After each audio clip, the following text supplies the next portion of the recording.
All right, it looks like we have got a good amount of people joining us today, so we are going to go on and get started. My name is Michelle Searcy. I'm the new program coordinator for comprehensive school counseling here at KDE. This is my first school counselor cadre meeting with you all, and I'm super excited about our keynote speaker that we have today and the opportunity to connect. I'm just going to give you a little bit of a background about me if I have not had the opportunity to meet you yet. I have had 22 years experience in public education, and I have been serving as a school counselor for the last 17 years. The last 10 years specifically, I was the director for school counselors for Jefferson County Public Schools, where I had the opportunity to work with over 300 really passionate and amazing school counselors. And I'm super excited to get the opportunity to continue my work and get to know all of you. We're going to do a few housekeeping updates. You'll notice that my camera is not on, because this morning my camera quit on me. So it was working last night, and unfortunately today it stopped working. So we will definitely be working on that after the meeting is over. But if you have the ability to, please keep your camera on so we can connect to one another while meeting virtually. We know virtual meetings are difficult. It's sometimes hard to connect. And so we would love to see your beautiful faces so we can connect with each other on a little bit more of a personal level. We also want to make sure that you stay engaged and join in the conversation today. You're going to see two different buttons on your Zoom taskbar there. You're going to see a chat, which is just to our place where we can just say hello, check in with each other, connect with each other on a level that we just want to touch base real quick. And then we also have a Q&A button down there on the bottom. Now that Q&A button is for specific questions that you have for our keynote speaker or myself. And we don't want to lose those questions in the chat bar. So if you have a specific question that you want to send to myself or our keynote speaker, you can certainly do that in that Q&A function so that we don't lose them. If we do get a lot of questions, do not fret. We can go through those after the meeting if we're not able to get to your question during today's live session, and make sure that we send you an answer to your question in the next couple of days. Remember, your voice is valuable. We want to hear from you. We want to make sure that we get feedback from you. Next, we want to make sure your Zoom name is actually your name for attendance purposes. So go on and take a second, look at your name underneath your Zoom picture. And if it does not say what your actual name is, hit those three little dots, go down to rename, and then you can rename yourself to make sure that we have who you are for attendance purposes. If you are with a group of folks watching today's meeting and participating, no worries. You can take attendance there at those co-ops, and they'll be assigning your ELA credit for you. And then lastly, you're going to have the opportunity to collaborate with your educational cooperatives throughout today's training. So we're going to have periods of time where we come together as an entire state to hear from our keynote speaker and to get some training. And then you're going to have additional time where we break after each one of our sessions so that you can connect with your educational co-op. Our educational co-ops are amazing. I've had the opportunity recently to go around and work with them, and you guys have some pretty phenomenal support throughout the state. So we want to make sure we give our co-ops time to talk and meet with you as well, especially as we debrief and really dig into the content for today. Okay, so I'm going to show you today's agenda real quick. So today's agenda, we're going to be, right after I give these quick updates, I'm going to send you into breakout rooms with your co-op leads, and they're going to do about a 10-minute update and welcome with you. Then we're going to come back into the main room where you are now, and we're going to hear from our keynote speaker, Ashley Wright, and she's going to do a session on review, reflect, and reform. When she is done, we're going to send you back to your co-op, and your co-ops have some facilitation time. So they've been given a facilitation guide to help guide the conversation, but then also have the autonomy to take the conversation to meet the needs of the participants that are there. We're going to come back and do another breakout session with Ashley on the power of resiliency in counseling sessions. This is one you're definitely not going to want to miss. It's going to be extremely applicable to where we all are right now. And so you want to come back for sure to hear that last session from her And then we will end our time together in your co-ops. So I'll break you out for another breakout session, and you'll have time to debrief and to kind of dig into what we just heard with your co-ops, and then they will dismiss you from there. So that is the general run of the show for today and how it will look. Want you to go on and mark your calendars for December 5th. That is our next state cadre meeting. We'll be sending out a registration link closer to time for that next cadre meeting, but go on and mark your calendars for December 5th for our next statewide cadre meeting. Also want to talk quickly about our school mental health provider use of time survey that did go out to all superintendents, and it is due November 1st. Now, remember, this is not just for school counselors. It is also for other school-based mental health providers. So that are folks like your school psychologist, your school social worker.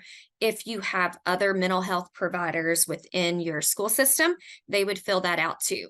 There has been a change to the school counselor use of time, and I want to give just a quick mention to that. Because of the way legislation is written, the only thing we can report on as a state is direct and indirect services, because that is direct language from the current legislation. In prior years, we also reported on appropriate and inappropriate services, which are still extremely important for you to track.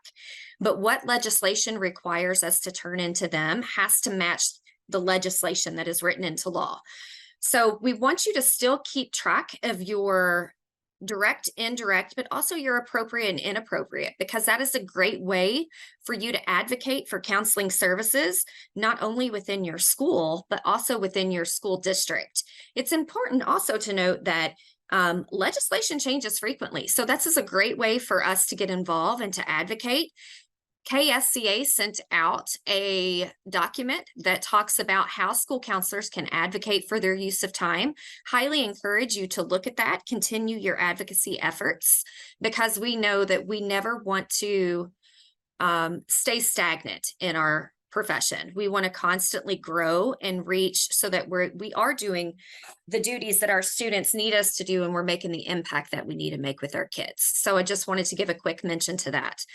And then also there was some complications with the link that was sent out to superintendents. You can also find the link for your school counselor use of time going to the KDE website. And I want to show you how to navigate that real quick in case you're unfamiliar. So if you go to the KDE homepage and you go to the search bar and you type in comprehensive school counseling and then hit search. If you scroll down here, you're going to click on the very first link, Comprehensive School Counseling. And in the first section, right here, you're going to see all the information for this year's School-Based Mental Health Professional Use of Time Survey. If you click on this link, it's going to take you to a copy of the School-Based Mental Health Professional Use of Time. On the right, you can see last year's information, the report, and feedback from that.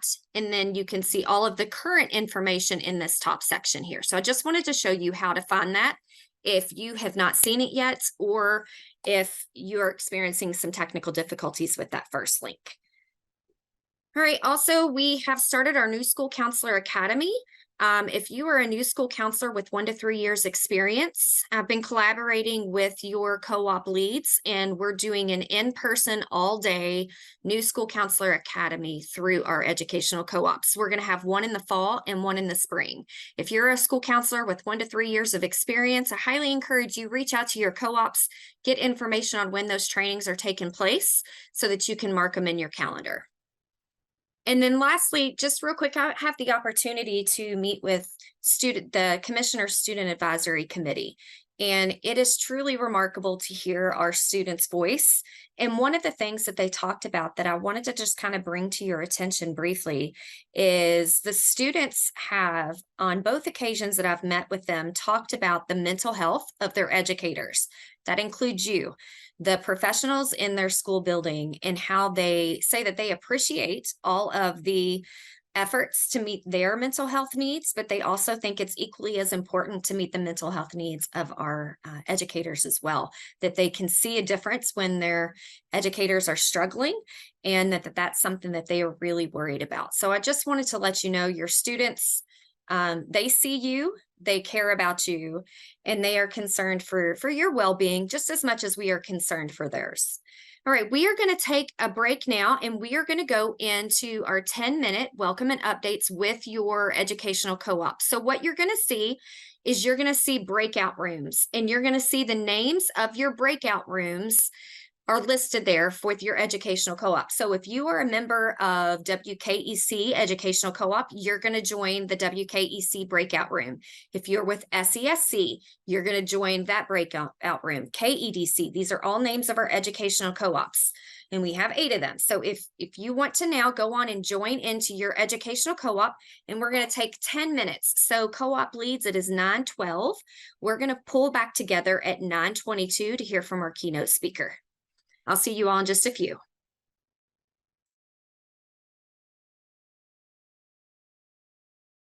All right, welcome back. I hope you had some good conversation with your co-op. I know that was brief. You will have longer times to collaborate with those that you are gathering with, either in person or virtual, here in just a moment after we hear from our keynote speaker. With that being said, I would like to introduce you to Ashley Wright. Ashley was born and raised in Houston, Texas, and she went through her undergraduate studies as an education major at Sam Houston State University, as well as graduate studies as a professional school counselor and a licensed professional counselor. She currently serves as an elementary school counselor in Conroe, Texas, and she has been an educator for the past 15 years and a school counselor for the past 6.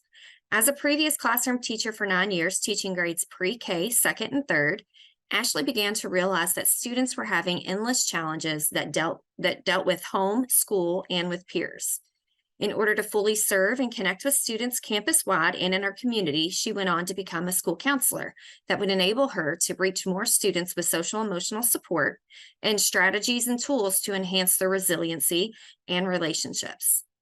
Recently, she was recognized as the 2022 American School Counselor of the Year finalist and the 2021 Texas School Counselor of the Year. Ashley Wright continues to teach students to accept diversity, increase their self-esteem, build character, and maintain resiliency. It is her divine belief that every human being has the unlimited potential to make positive change in one's life. Ashley continues to implement a diverse, comprehensive counseling program that is dedicated to meeting the needs of her students, staff, and community. From weekly counseling lessons, student leadership opportunities, student achievement awards, and educator youth podcast, Ashley brings enthusiasm and campus engagement throughout the entire school year. As an advocate for the school counseling profession, Ashley has also presented several national webinars with ASCA, the National Watch High Program, state counseling associations, and region education centers with counseling program implementation ideas, tools, and strategies to increase student attendance, engagement, and educator self-care. She now has created a podcast called The Right Compassion for educators and our youth to keep all individuals uplifted and maintain their own resiliency with everyday challenges. If you guys have not heard her podcast, you are missing out. Overall, Ashley continues to influence other professional school counselors in their role and strive to create change in our education system. It is my pleasure to introduce you all to Ashley Wright. Ashley, are you with us today? Yes. Wonderful. Can you hear me? Yay, it's working. Hello, everyone, and thank you for having me this morning. I know it is a busy week, but we are ending with October, and so thank you for this amazing opportunity. We're going to go ahead and get started. So I'm going to go ahead and share my screen with you all. And then I kind of see a couple of y'all's faces. Can y'all give me a thumbs up if you see it? Perfect. All righty. Okay, so we are going to go ahead and get started. My name is Ashley Wright, as she has said, and I am a school counselor. I think the luxury of also being a speaker is that I am actually in the trenches with you guys. And so I'm very passionate, as you're going to hear from me today, about our role and in, increasing our self-care, just acknowledging the challenges that are present, but then also just building a more structured plan and having a stronger mindset in order for us to keep moving, right? Because we are educators and we are champions, and we love our children, we love our community, but we're living in some really hard times. So getting with it. A little bit about me. She already gave you some back history. Yes, I'm born and raised in Houston. Our Astros did not win last night, but that is okay. But I have been in education for a pretty long time, and it's just been a blessing that I've been able to see both worlds. I've been a teacher, as she said, and then now this is my 6th year. Those are all my little fancy awards, but the best part is that school counseling is my passion and I just love it. It's just one of those things where I feel that this is my calling, this is my gift, and it has been the best career choice that I've ever made. There's my family. So first and foremost, you see me, but I am a wife. I am a new mom. That's Kyle. Yes, that is all me. Big personality, just like his mama. A lot of people when they see me, they're like, "Oh, Ashley, she's so extra. She's so fancy." And I know y'all probably looking at me like she's got these sparkles and everything, but I feel like Kyle is like times 300, and so he is extra, extra, extra. But I am also a servant leader, and I'm a passionate speaker for our educators and our youth.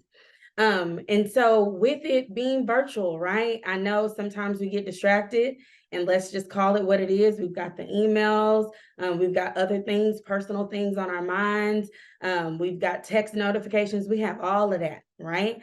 But for today and in this moment, if I can just get you to focus just solely on you for these next 40 minutes, 35, however long we have. I know Michelle's going to keep me on track, but just block out the distractions.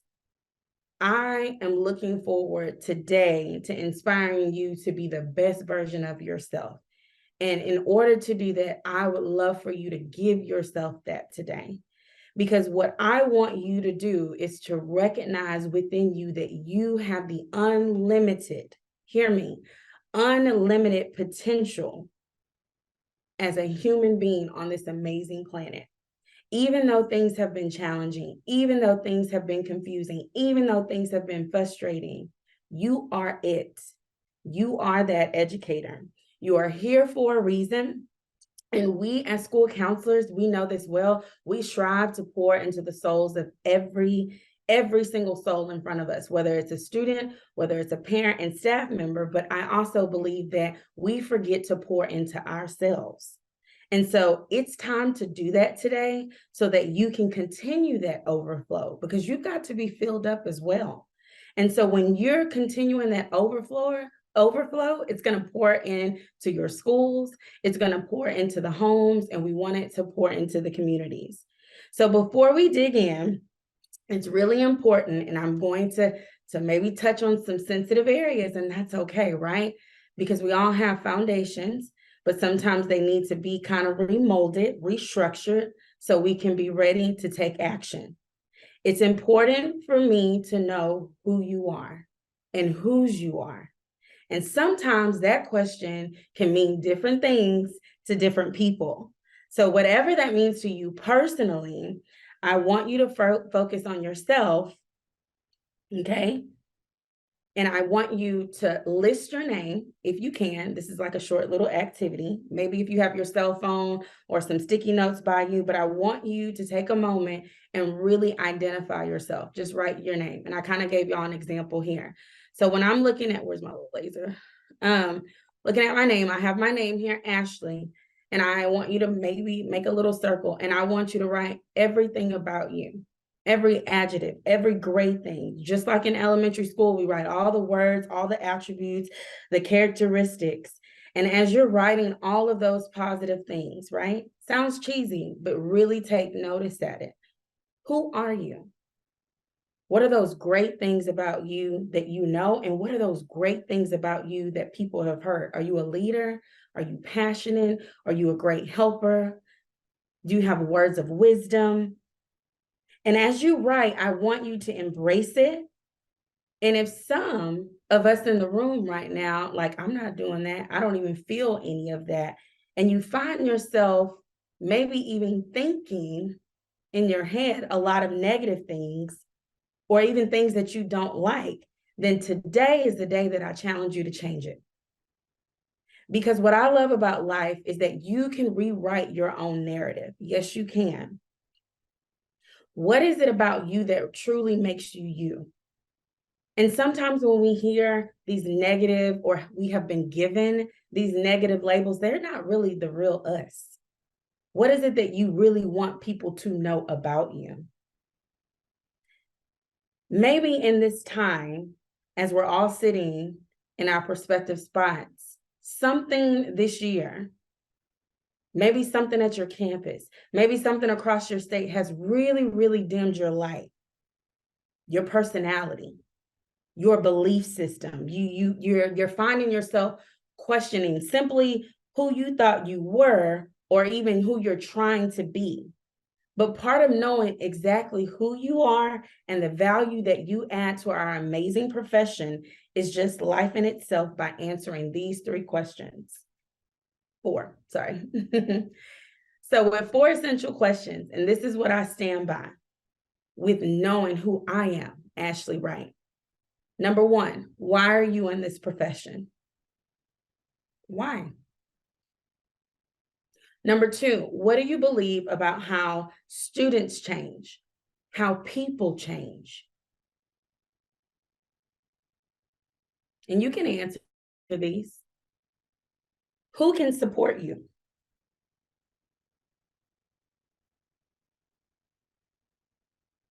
And last but not least, this is a good one. What are you willing to advocate for? What are you willing to fight for?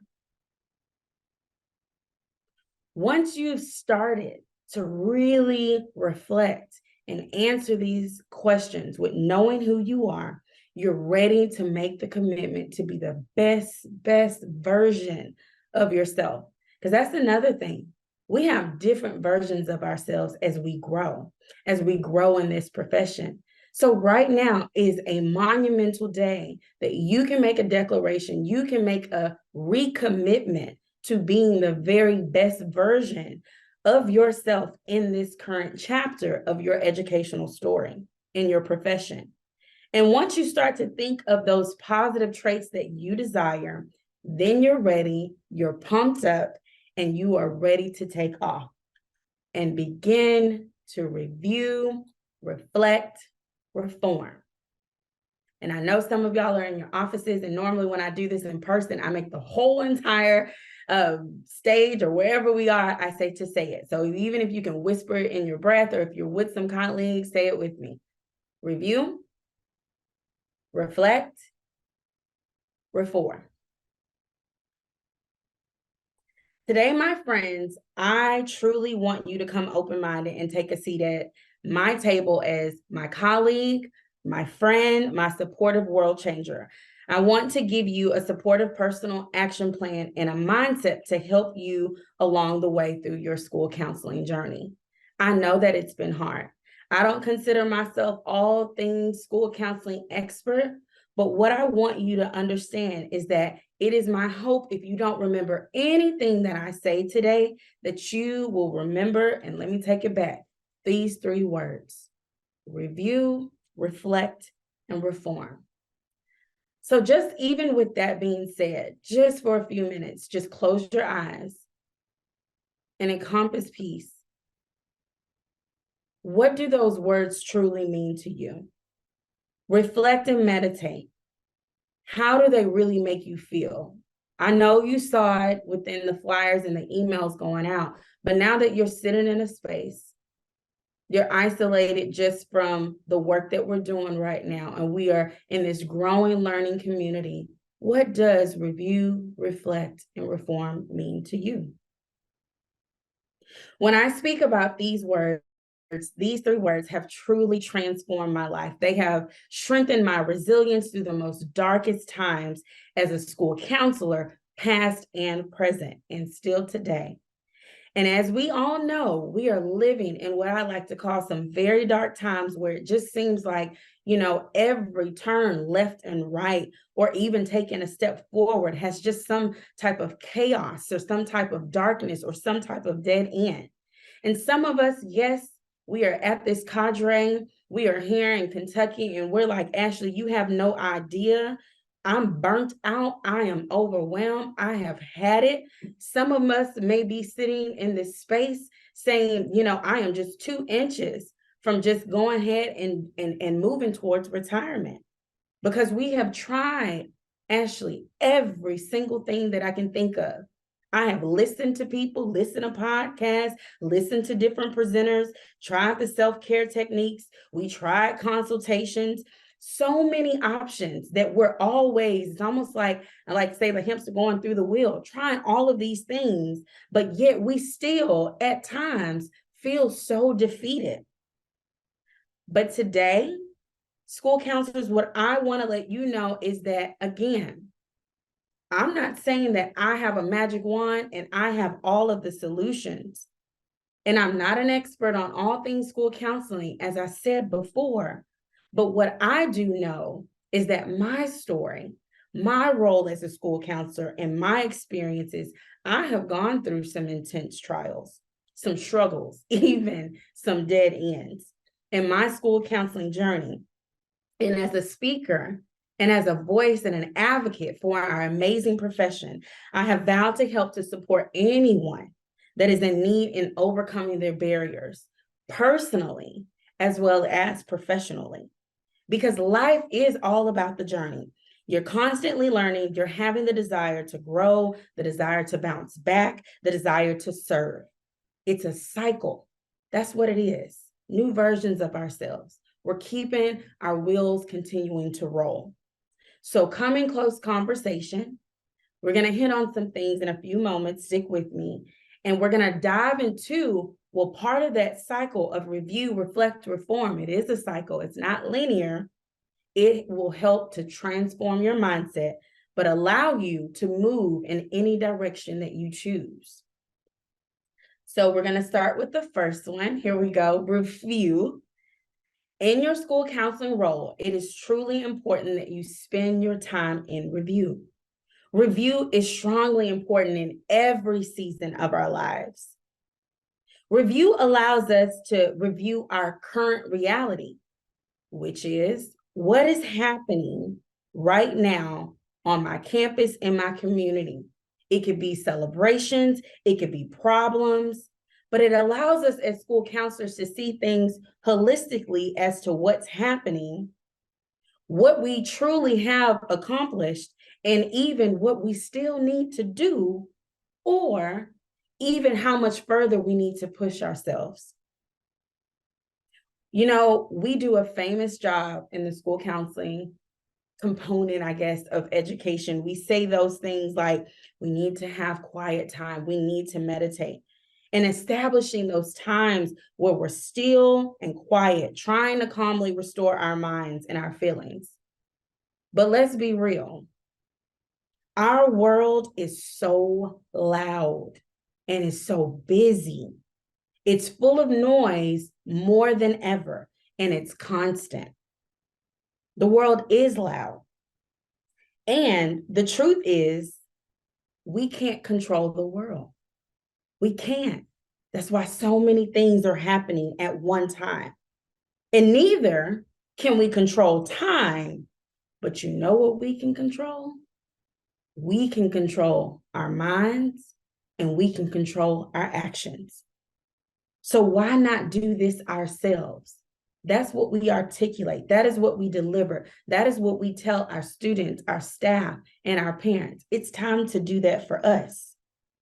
In the most chaotic times right now, we have to bring ourselves to the present moment, and we have to accept what's happening right now, where we are. We just need to feel it. Just list it, maybe even jot it, do whatever is necessary But you have to allow truth to be exposed, whether you like it or not.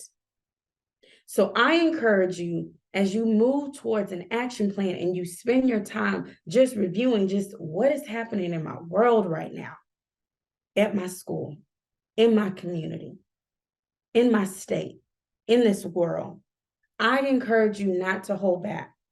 Be human with this process. If you start laughing, laugh. If you cry, cry. If you get mad, you get mad. All you're doing is just empathizing with the situation before you. You're not casting any judgment. And you might find yourself as you're writing things down today and nodding your head, as I see, yeah, it's a lot going on. It's okay. You might be going through a series of emotions. But realize that in this stage cycle, that when you're reviewing, it can be done at any time in the year or even in the day, wherever you're going. As so many things are just happening left and right, and we can only take control of the present, it's important to always set aside some time where we just acknowledge what's happening, as well as where we are with it, and even how we're handling it. As I said, there's so much happening in our world. We have pandemic, post-pandemic. We have racism debates and dialogue. We have suicidal ideation. I'll just even say in Texas. I mean, everything is skyrocketing. We have technology issues. We've got the AI, the good, the bad. We have educator compassion fatigue, financial crisis, and the list just seems to go on and on. So when we review, all that's what we're doing. We're just listing what's happening right now, what's happening on my campus right now, what's happening in my world. I'm just taking a non-judgmental state and just seeing what is truly what it is, and just accepting the authenticity of it. Haven't responded to it yet. I'm just saying what is happening. My fellow school counselors, and this goes for me as well, I truly believe that before you can even begin to deal with any type of issue, you have to acknowledge it before you. This beginning process is the easiest one because it allows truth itself to be exposed, and we know truth doesn't lie. Our current reality, with all of these things and more, is listed before us. But this part, after we've listed, we've acknowledged it, and we've got all these emotions, this begins to connect our inner feelings to the genuine gifted desire to make that change to happen. So let's process for a second. What is your current reality? And I'll give you just a couple of seconds just to write it down. Some of you may have already started listing. What's going on in your world right now? Maybe it's leadership. Maybe it's, other staff members. Maybe it's things, happening within the community, happening within the district, happening within the state. What is happening? We're not responding. We're just acknowledging. There's going to be natural feelings and reactions to it, but we're not responding just yet.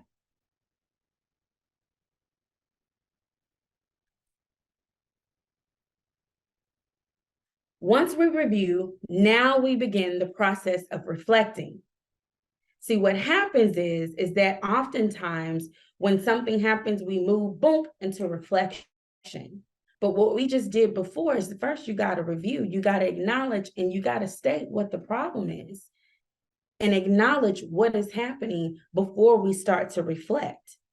Reflection, that's that emotional piece of the cycle. This is where we come close to reality and where that fog clears the mirror and we see that we are so vulnerable in that space. We genuinely dig deep within our hearts and we ask ourselves questions related to creating solutions to all of the issues. We start to evaluate. We start to ask ourselves questions such as, okay, what am I doing in my current reality? How do I feel really about what's going on? How do I even feel about how I'm feeling? Are the things that I'm doing right now helping to solve, or is it really kind of making things worse? Am I even acknowledging that I need to do something about it? How am I honestly coping with this?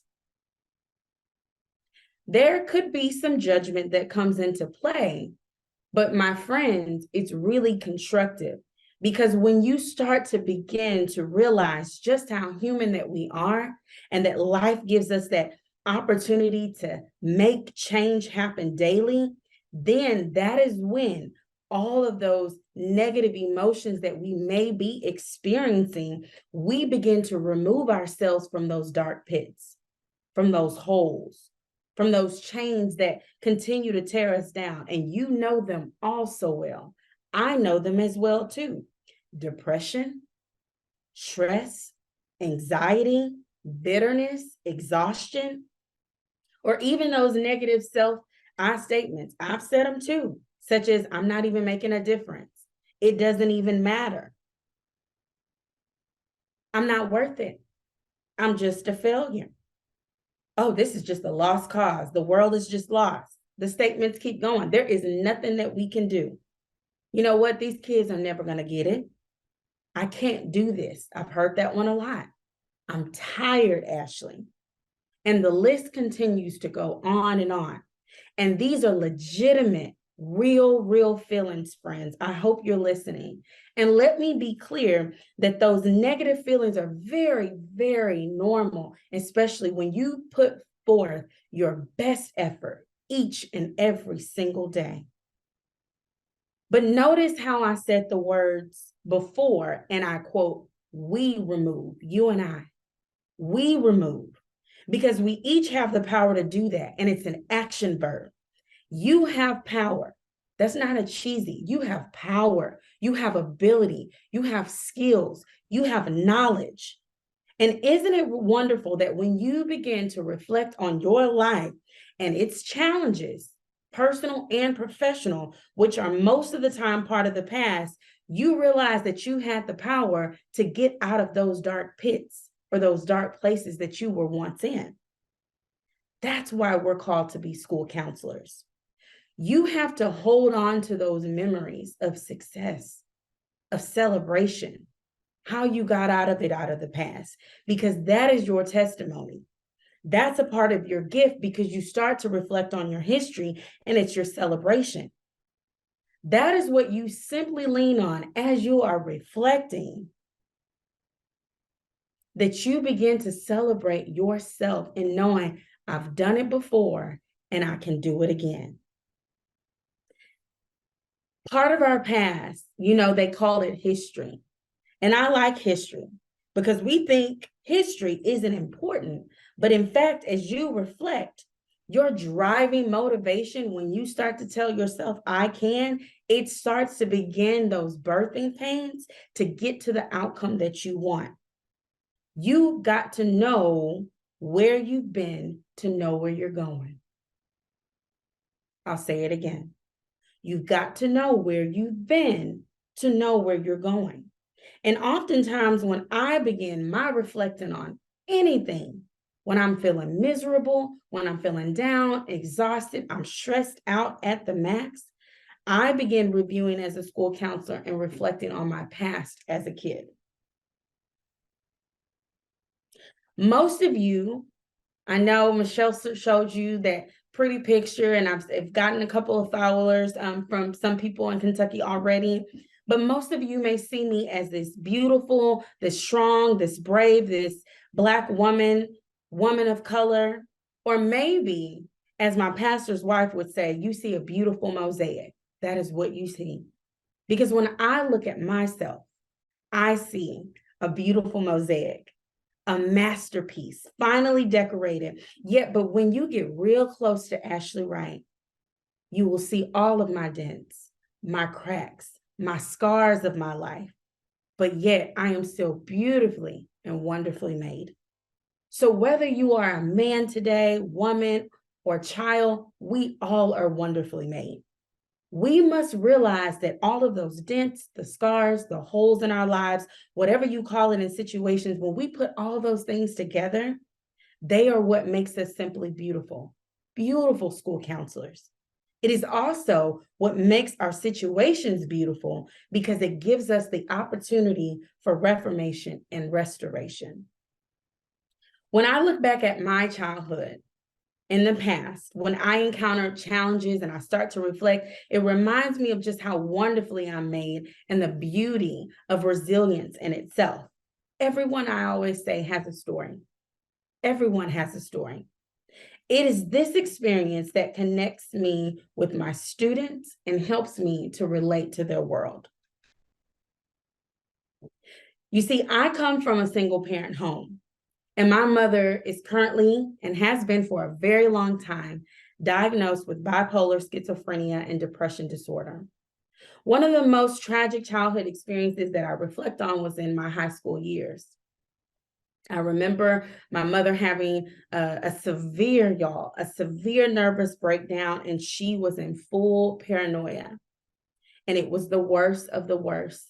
And if I have some people in the space today on this meeting, mental health challenge is a beast, especially when you have family members that are closely related to you to experience this. It was so bad. And as a teenager in high school, I'll never forget, it was my junior year. I remember coming home one day to an empty apartment, and my mother that had stopped taking her medication. She was in full paranoia. She gave everything in the apartment away to some random maintenance men that were working. And what is so odd to me to this day, and how we have lost the sense of even human kindness, is that no one, not one single soul, thought to help her or to even question what she was doing. Because most of the time when we see someone in full paranoia or we see something off, you would have thought someone, ma'am, are you okay? Well, maybe we'll pick it back up tomorrow. Or if he would have gone to the manager, the apartment leasing agent, or somebody, but he didn't. I remember the pain. I opened that door, my friends, and I screamed because I remember the pain, the anxiety, the depression, the confusion, the rage that ran through my body every single day from that moment, because I didn't know what to do. I didn't know who to turn to. I was so scared and I was frustrated. And to give you a glimpse of the time period, that was in 2003.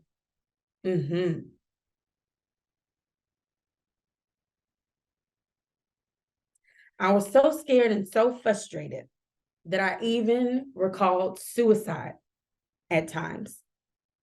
I know some of y'all are thinking, well, did you tell a teacher? Nope, didn't.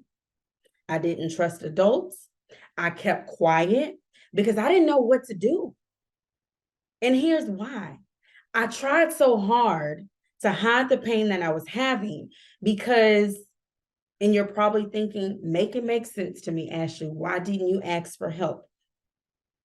Well, because all that was happening on the outside at that time was very important to me.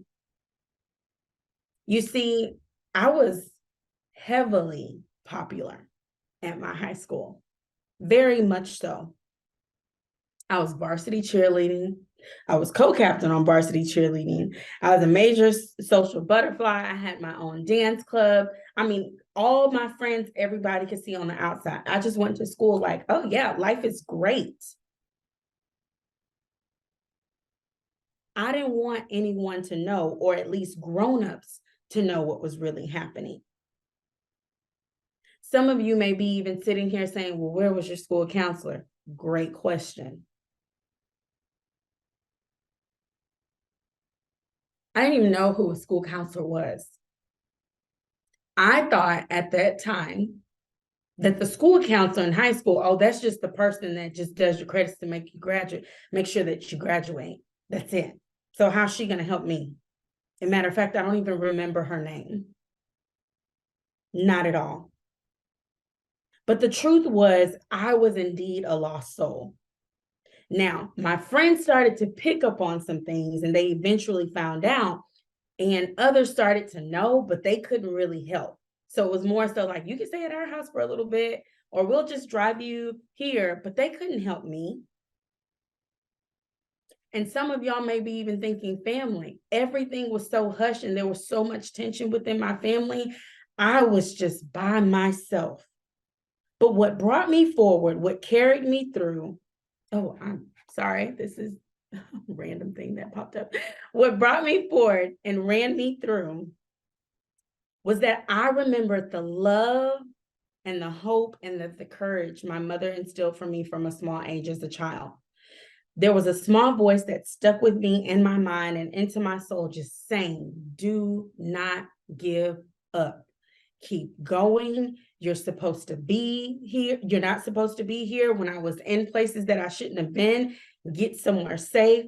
God loves you. And I truly believe that's why I was alive today. And at that time, and I didn't put that disclaimer out there, this wasn't a rough neighborhood. I went to a very highly affluent school in Houston, Texas. So I always, when I give this story, I say I had access to everything, you name it, cocaine, ecstasy, lots of friends were taking it, but I chose not to because I did remember that small voice, that encouragement, that strong foundation that was provided before my mom got fully sick to tell me to get somewhere safe.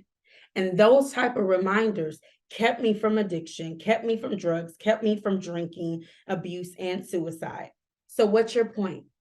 Sad story, Ashley, but I'm glad you made it. I say all of this to say that when I think of my personal role as a school counselor and I evaluate my reality, I am reminded of how much strength I had in the face of adversity, in the face of darkness.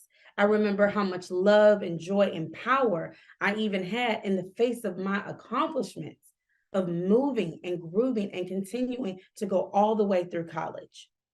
And I wonder what that would be like if we all did some reflecting as educators, as professionals, to the things that we have done and that we've worked on in our own history, our own stories to ignite within us, set us on fire to do more and keep pushing for our students and advocating for our roles.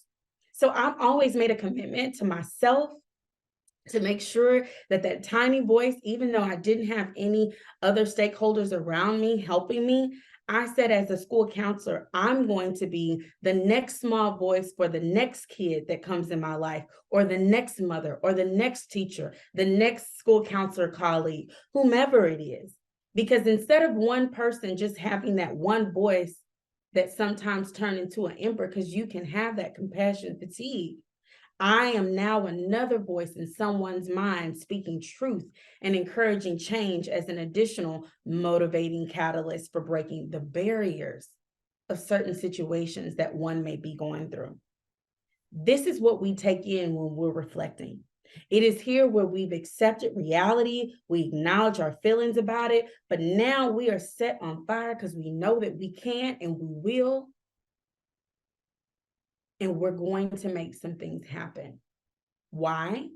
Because it is our unique power and it is our time to do so. So what is your reflection?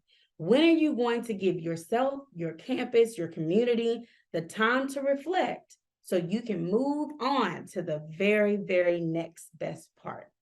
Reform. And we're getting there, y'all. So with this last step, right? We said what happened was review. Reflection is going through the emotions. I don't like it. I'm tired. I've got these feelings. Ooh. I start to meditate. I start to review on just how I've gone through hard things before in my life. What pushed me to keep going? When you remember that, you take hold of that, boom, you're ready to reform. When you approach the eagerness and readiness to implement action towards your current situations, we feel that second wind of excitement. That's why I just start smiling, because we don't stay in our sorrows. Oftentimes when we're hearing from different speakers, what happens is that we've got the self-care and we move and you know, we kind of still maybe stay in our sorrows a bit, but it's time to go back into the trenches. We have to make change. We have to want to make change.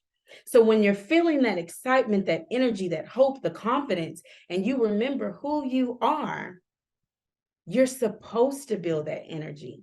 Yes. And I think it's important for you to get excited today at this cadre. Get ready because that adrenaline rush of joy, that's authentic. And you're going to need plenty of it when you go back into your respective spaces and you have to prepare for the road ahead. You've done the reviewing, you've done the reflecting, and now you're going to stretch yourself just a little bit more. This part is sometimes the most uncomfortable part of leadership in education because we're so accustomed to doing things the way that we've always done it. I can attest to that at times. Sometimes this is the place that we stop. We stay stuck in the reflection piece. We start to say, like I said again, the woe is me, the shoulda, coulda, wouldas, well, if they, or I just can. But I'm telling you right now, we have to push, we have to choose to move forward. We have got to move. We move because we know and teach our students and staff to have a growth mindset, right? So we have to practice what we are preaching. We are the models. Last year, it happened. A couple of months ago, it happened. Guess what? Yesterday, it happened. We can't change it. What has recently happened? We have no ability to change. And you're probably sitting behind the screen saying, oh, this cute woman here on the screen talking about all of these things, but you don't even know what I'm going through or even just the whirlwind. Don't like to use the H word, but you don't know what's happening in my school right now. And you're right. I do not know what happened, but this is what I do know. Challenges are only meant for us to go through. I'm going to say it again. Challenges are only meant for us to go through. And notice that key word, through. They're not meant to keep us down. They are meant to get us to our next level, our next destination, our next chapter in our story. So when you make the commitment to review, reflect, and reform, you change your mindset and you ignite the power of resilience within your soul. Resilience is inside. It's there. It's always been there. But we just have to get into the right mental space for it to reveal itself and to push us forward. Lots of people throw around the word resilience. And what I love about resilience and in teaching resilience is that it is a skill that you have to continually build upon. You can't just throw resilience around and boom, expect somebody to grasp it or use it or feel it. We have to model it, and it starts with us. Take a look at this quote. It says, process this. Purpose is the reason you journey. Passion is the fire that lights the way. So when you have that passion and you're ready to move forward, you start to have and ignite resilience. So resilience enables you to recall a time when you felt negative and you've developed a plan to move forward from your situation. And when you look back, you obviously did, because I like to think of it, you're not where you once were or probably even in that same negative situation. And some of us may be, well, Ashley, I still got the same stuff going on, but guess what? There's something still igniting within you, because look at where you are today. You are still there and you are still moving and you are still grooving in that space. So something has adapted, even if it's just for a little bit. But instead of just looking at negative, because sometimes we are so quick to only look at the negative, deep, dark situations through a very dark lens, I'm going to challenge you to see the light today. I'm going to challenge you to understand that, yes, you woke up this morning. You did. You have a life, you're breathing, and yet you are still able to get past yesterday. You're in leadership, you have a career, you have the unlimited potential to build and maintain a legacy, one individual at a time. Your challenge is those things that are hard. They may still be present, but as the Chinese proverb says, it's my favorite quote to give. Yesterday is history. Tomorrow is a mystery. Today, it's a gift. That is why we call it the present. And resilience is that gift. So Christian Moore, founder of the Y Tribe program, I love him and personal friend of mine. He has written this book, The Resilience Breakthrough. So it is on Amazon. It's a really quick read. It's about his story, and he talks about the power of resilience. But he says resilience is the ability to bounce back when you have every reason to shut down, but you keep fighting. I use a lot of the Y Tribe resilience lessons, and I'll kind of give a little glimpse of that later on in our session today, and my guidance curriculum on my campus to help our students master resilience. And I love how he speaks about the different types of resilience. And it even helps me as an adult and my staff just push through daily adversities, because what he says is that when you're at your lowest point, you start to believe in your ability to change your circumstances, is because you begin to put one foot in front of another. And my most favorite type of resilience is rock bottom. This happens to us in our times when we feel like so unsupported, and I know I have, or we feel like we have no one to turn to, and we are just like at flatline, zero. Just like I even stated in my high school years before, when I was at rock bottom. But I was able to press on because I was able to put one foot in front of another. I refuse to be defined by negative labels that I've been given, whether by myself and others. And I was able to believe in potential unforeseen options, even through the most difficult times. So this graphic, and you have it in your handout, I love it because as you look at this and you see it's like this rugged place, and you see this plant and looking at the roots, it's a beautiful graphic of rock bottom resilience. It's because it's like a flower almost coming out of nothing. And sometimes I feel like that, we're so busy looking at how rugged things are, but if you look at the roots are what has kept this flower to continue to grow. And sometimes we don't like our roots. We don't like who we are or where we've come from, and those things that we cannot change. But I'm here to tell you that I love the roots. I love the roots because the roots are what we believe about ourselves that allows us to transform and become who we are destined to be. And I know we are getting close to time, but here's another quote, super, super quick. When your passion and purpose are greater than your fears and excuses, you will find a way. So while resilience starts with you, so you can influence others, it's important in reforming that you are not by yourself in your leadership role. You are the conductor of your train. And so the people inside your train are the people in your school. And so I like to use this metaphor because as school counselors, we see so many things ahead all the time that our passengers, the students, parents, and staff can't see. So when we make the commitment to keep moving, and sometimes we have to change directions, we have to pivot, not panic, our passengers are fully entrusting us with this emotional cargo. And this reminds me of Harriet Tubman, because as we reform, I believe that we all have a little Harriet Tubman before us. We have this underground railroad in which we endlessly every day go to battle to free our students, our staff, our parents from chains of hate, from chains of poverty, from chains of anger, from chains of grief, chains of suicide.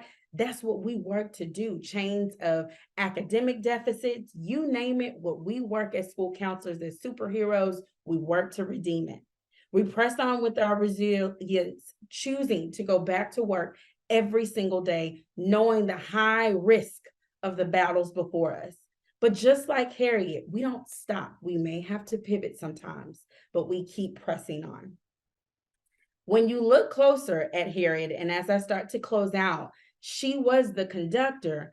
But what I love, and a lot of people don't know about Harriet Tubman, she had support from all types of people that were like her and not like her. And I am so blessed to be having a constant circle of friends throughout my life that have helped to support my train, that have contributed to my career goals and passion. They've helped to keep my train running. And sometimes I don't speak to them all of the time, but they have encouraged me through the most adversities in my life, all of them. And so what I lean on is that sometimes our relationships, they may have been fractured or distant, but we always should strive to be receptive to new relationships, new circles, new positive energy, new influence, and greater support. So in thesis, y'all are in cadres, y'all are about to go into breakout sessions. It is so important for you to find your cheerleaders. Find people to pour into you, connect with certain people, empathize with certain people. Because when you venture out and connect with someone who will pour into you as you start to reform, you're going to feel renewed and inspired. Here's another quick one. I know we are totally out of time, but this is relational resilience. If you've ever seen How Geese Flies. And so in a sense, when one geese starts to become tired, what actually naturally happens is that one of those geese will actually fall below to wait with that geese until they can get their energy back and then follow back with the rest of the flock of geese. And I think that's just extraordinary when we are depending on each other to help us to push through adversity. Here's a QR code for you. I don't want to forget this free resource. So if you see it, and it's also in your handout, and you'll get it again later on today. And we're going to skip this. And so I know I've said a lot, and I know y'all are about to go into your breakout session, but if you just didn't remember anything else that I said today, if you can just remember those 3 words. And I hope that my message to you today, as you are going through your emotions, as you are accepting your emotions, that you remember on all of the challenges that you've experienced, especially as a school counselor and as an educator, that you move to be transformed. I hope that you become more energized this new school year and you continue to push through.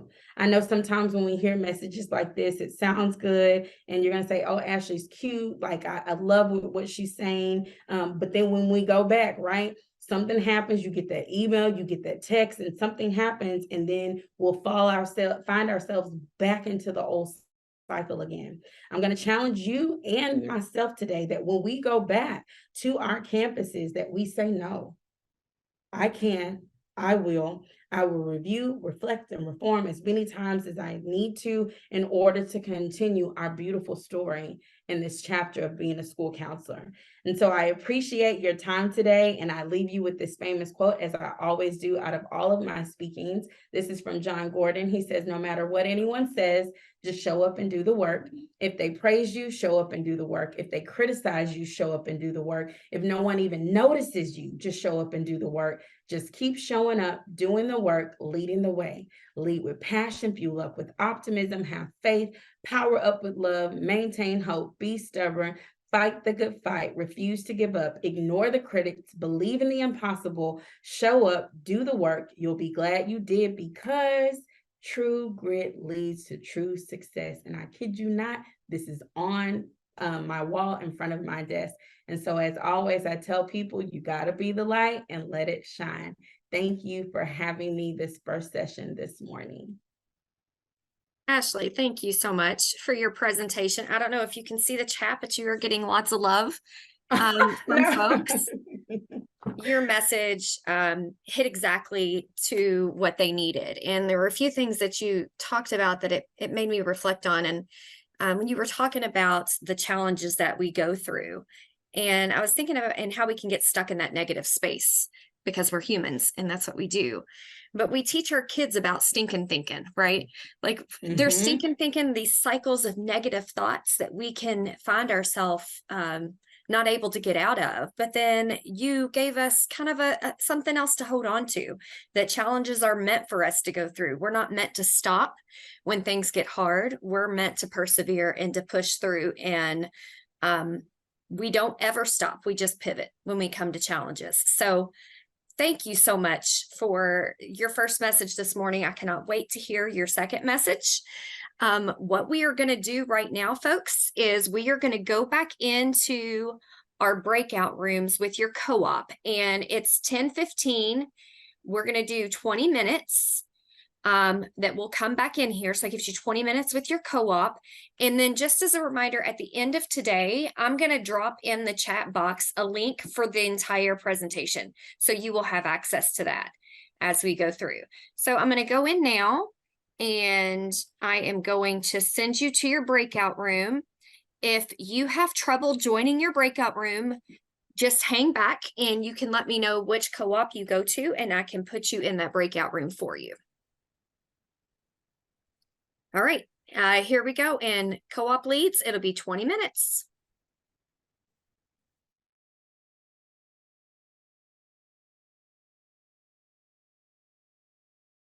All right, welcome back. I hope you had some good time to connect with your colleagues, stand up, stretch, take a short break, so that you're ready to pull back into the main session. For those that were in the breakout room and you got whiplash and got pulled back into the main room and then sit back again, I apologize. When ASCA set up our meeting space for today, they put a timer on the breakout rooms for 10 minutes. And I am going to try to take that off while we are hearing from Ashley in her next presentation. So can someone please be brave enough and share either in the chat or unmute your microphone one big takeaway from today that you've already received from Ashley? One thing that you can apply to your school counseling and your personal life, or even a conversation that you had with your co-op on today's presentation. Yeah, I will. I'm really good here. I'll put my video on. There I am. I'm really good at doing the reflection part, but I sometimes get wrapped up in the day-to-day work and don't do the reform part.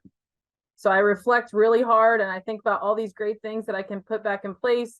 And then I get back into the grind the next day. At 8 a.m. I'm ready. Here's my checklist. And then I totally don't reform.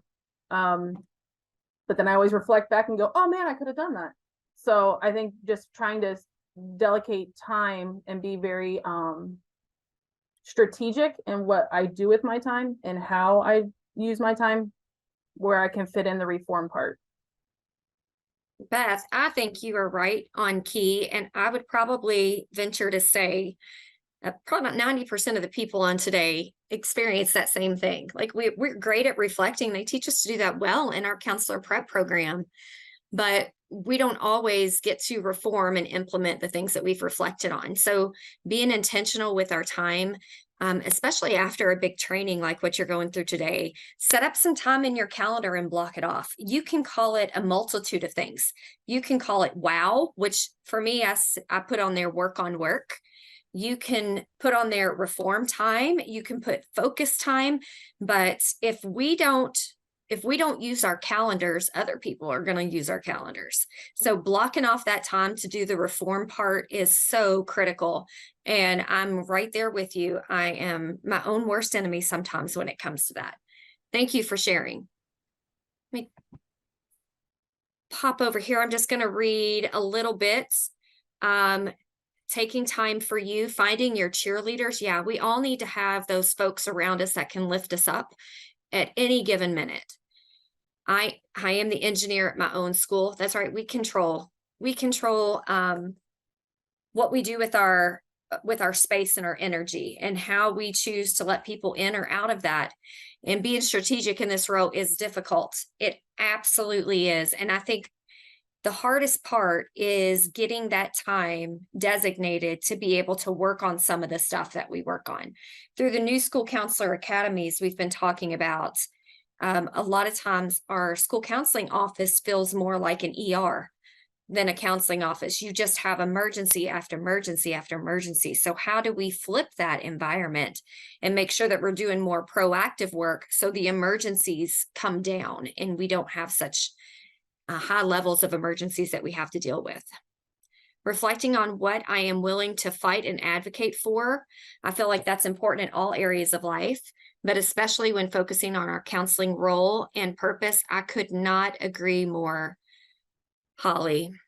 All right. So thank you guys. Oh, we have one more for me. It's reminding myself of my mission and who needs to be on board, making sure that our team understands what is needed for our counseling program to be successful.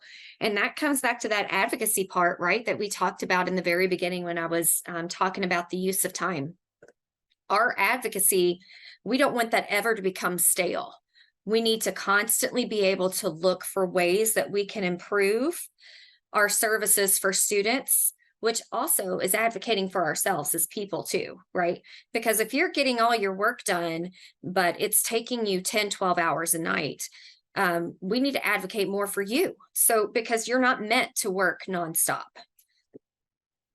We need that time to rejuvenate, and our family deserves pieces of us too. And for my own self, that's the part that often gets neglected. And so just being intentional about that and reflecting and then taking those steps to change it. A few of us talked about being who we needed when we were younger, and that drives us. Yeah. Most of the counselors I talked to throughout my career, either they've gone into school counseling because one, they've had an amazing experience with a school counselor and they want to continue to be that for someone else. But more often than not, it's that they had a non-existent counselor, or they didn't know who the counselor was, or their counselor did not give them the support and services they needed. So they want to do better for this generation of students. And so typically we see one of the two thought processes when people come into becoming a school counselor that really drives them. All right. Thank you guys for sharing. I appreciate it. All right. The next part, we are going to hear from Ashley again, and it's going to be on the power of resiliency in counseling sessions. So Ashley, I don't need to introduce you because everyone, you have connected with them beautifully, but I am going to stop sharing so that you can share your screen. Okay. Let me go back up. Okay. Can everyone see? I hope so. We can. Okay, awesome. Yay. Thank you so much for all of your heartfelt messages. I even received some specifically to me. Like I said, school counseling is my passion. And before I do this presentation, I do want to address something that comes up a lot when I speak, like just even all over the nation.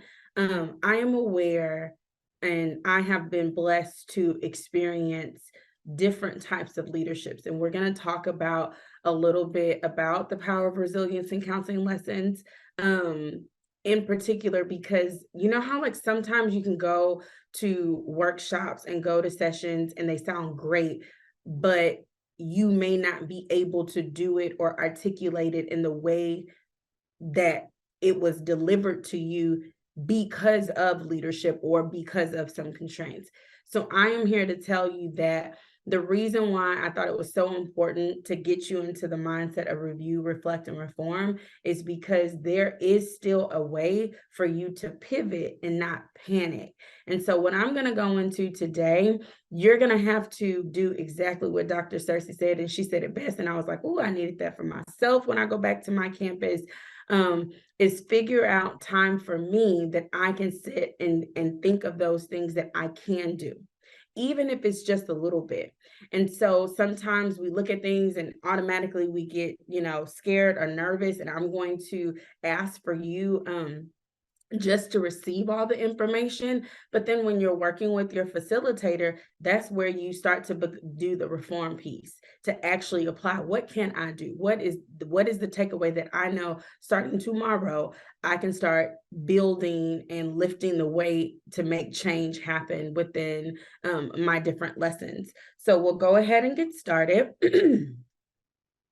So here are some of our learning objectives, and this is like really kind of instructional, more so of a breakout session.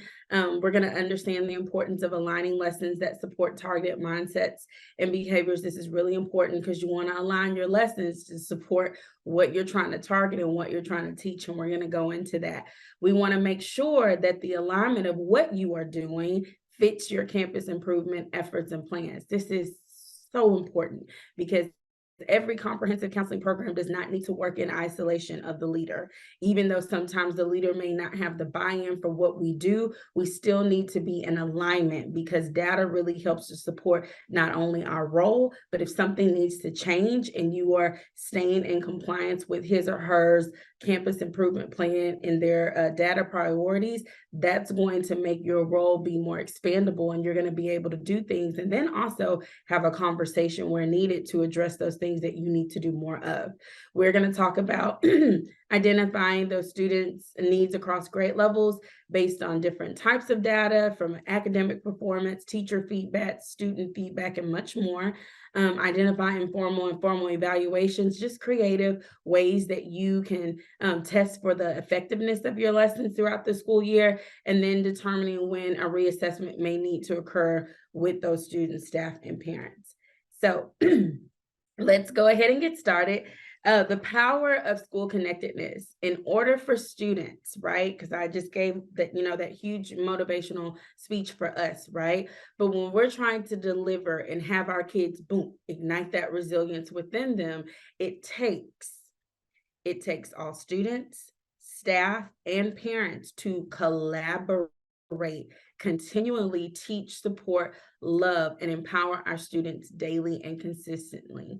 That is a very long sentence, probably run on, but what I am trying to say is that it's going to take more than you. Sometimes you're not going to have more than you, but when you can get as many stakeholders, the cheerleaders in your school, your other peers of that students, grade levels group, your administrators, the whole campus driving together, in the community and the parents, that is how you create resilience.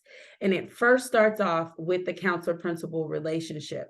I know ASCA does a great job with, speaking about the annual, administrator counselor conference, which is so imperative.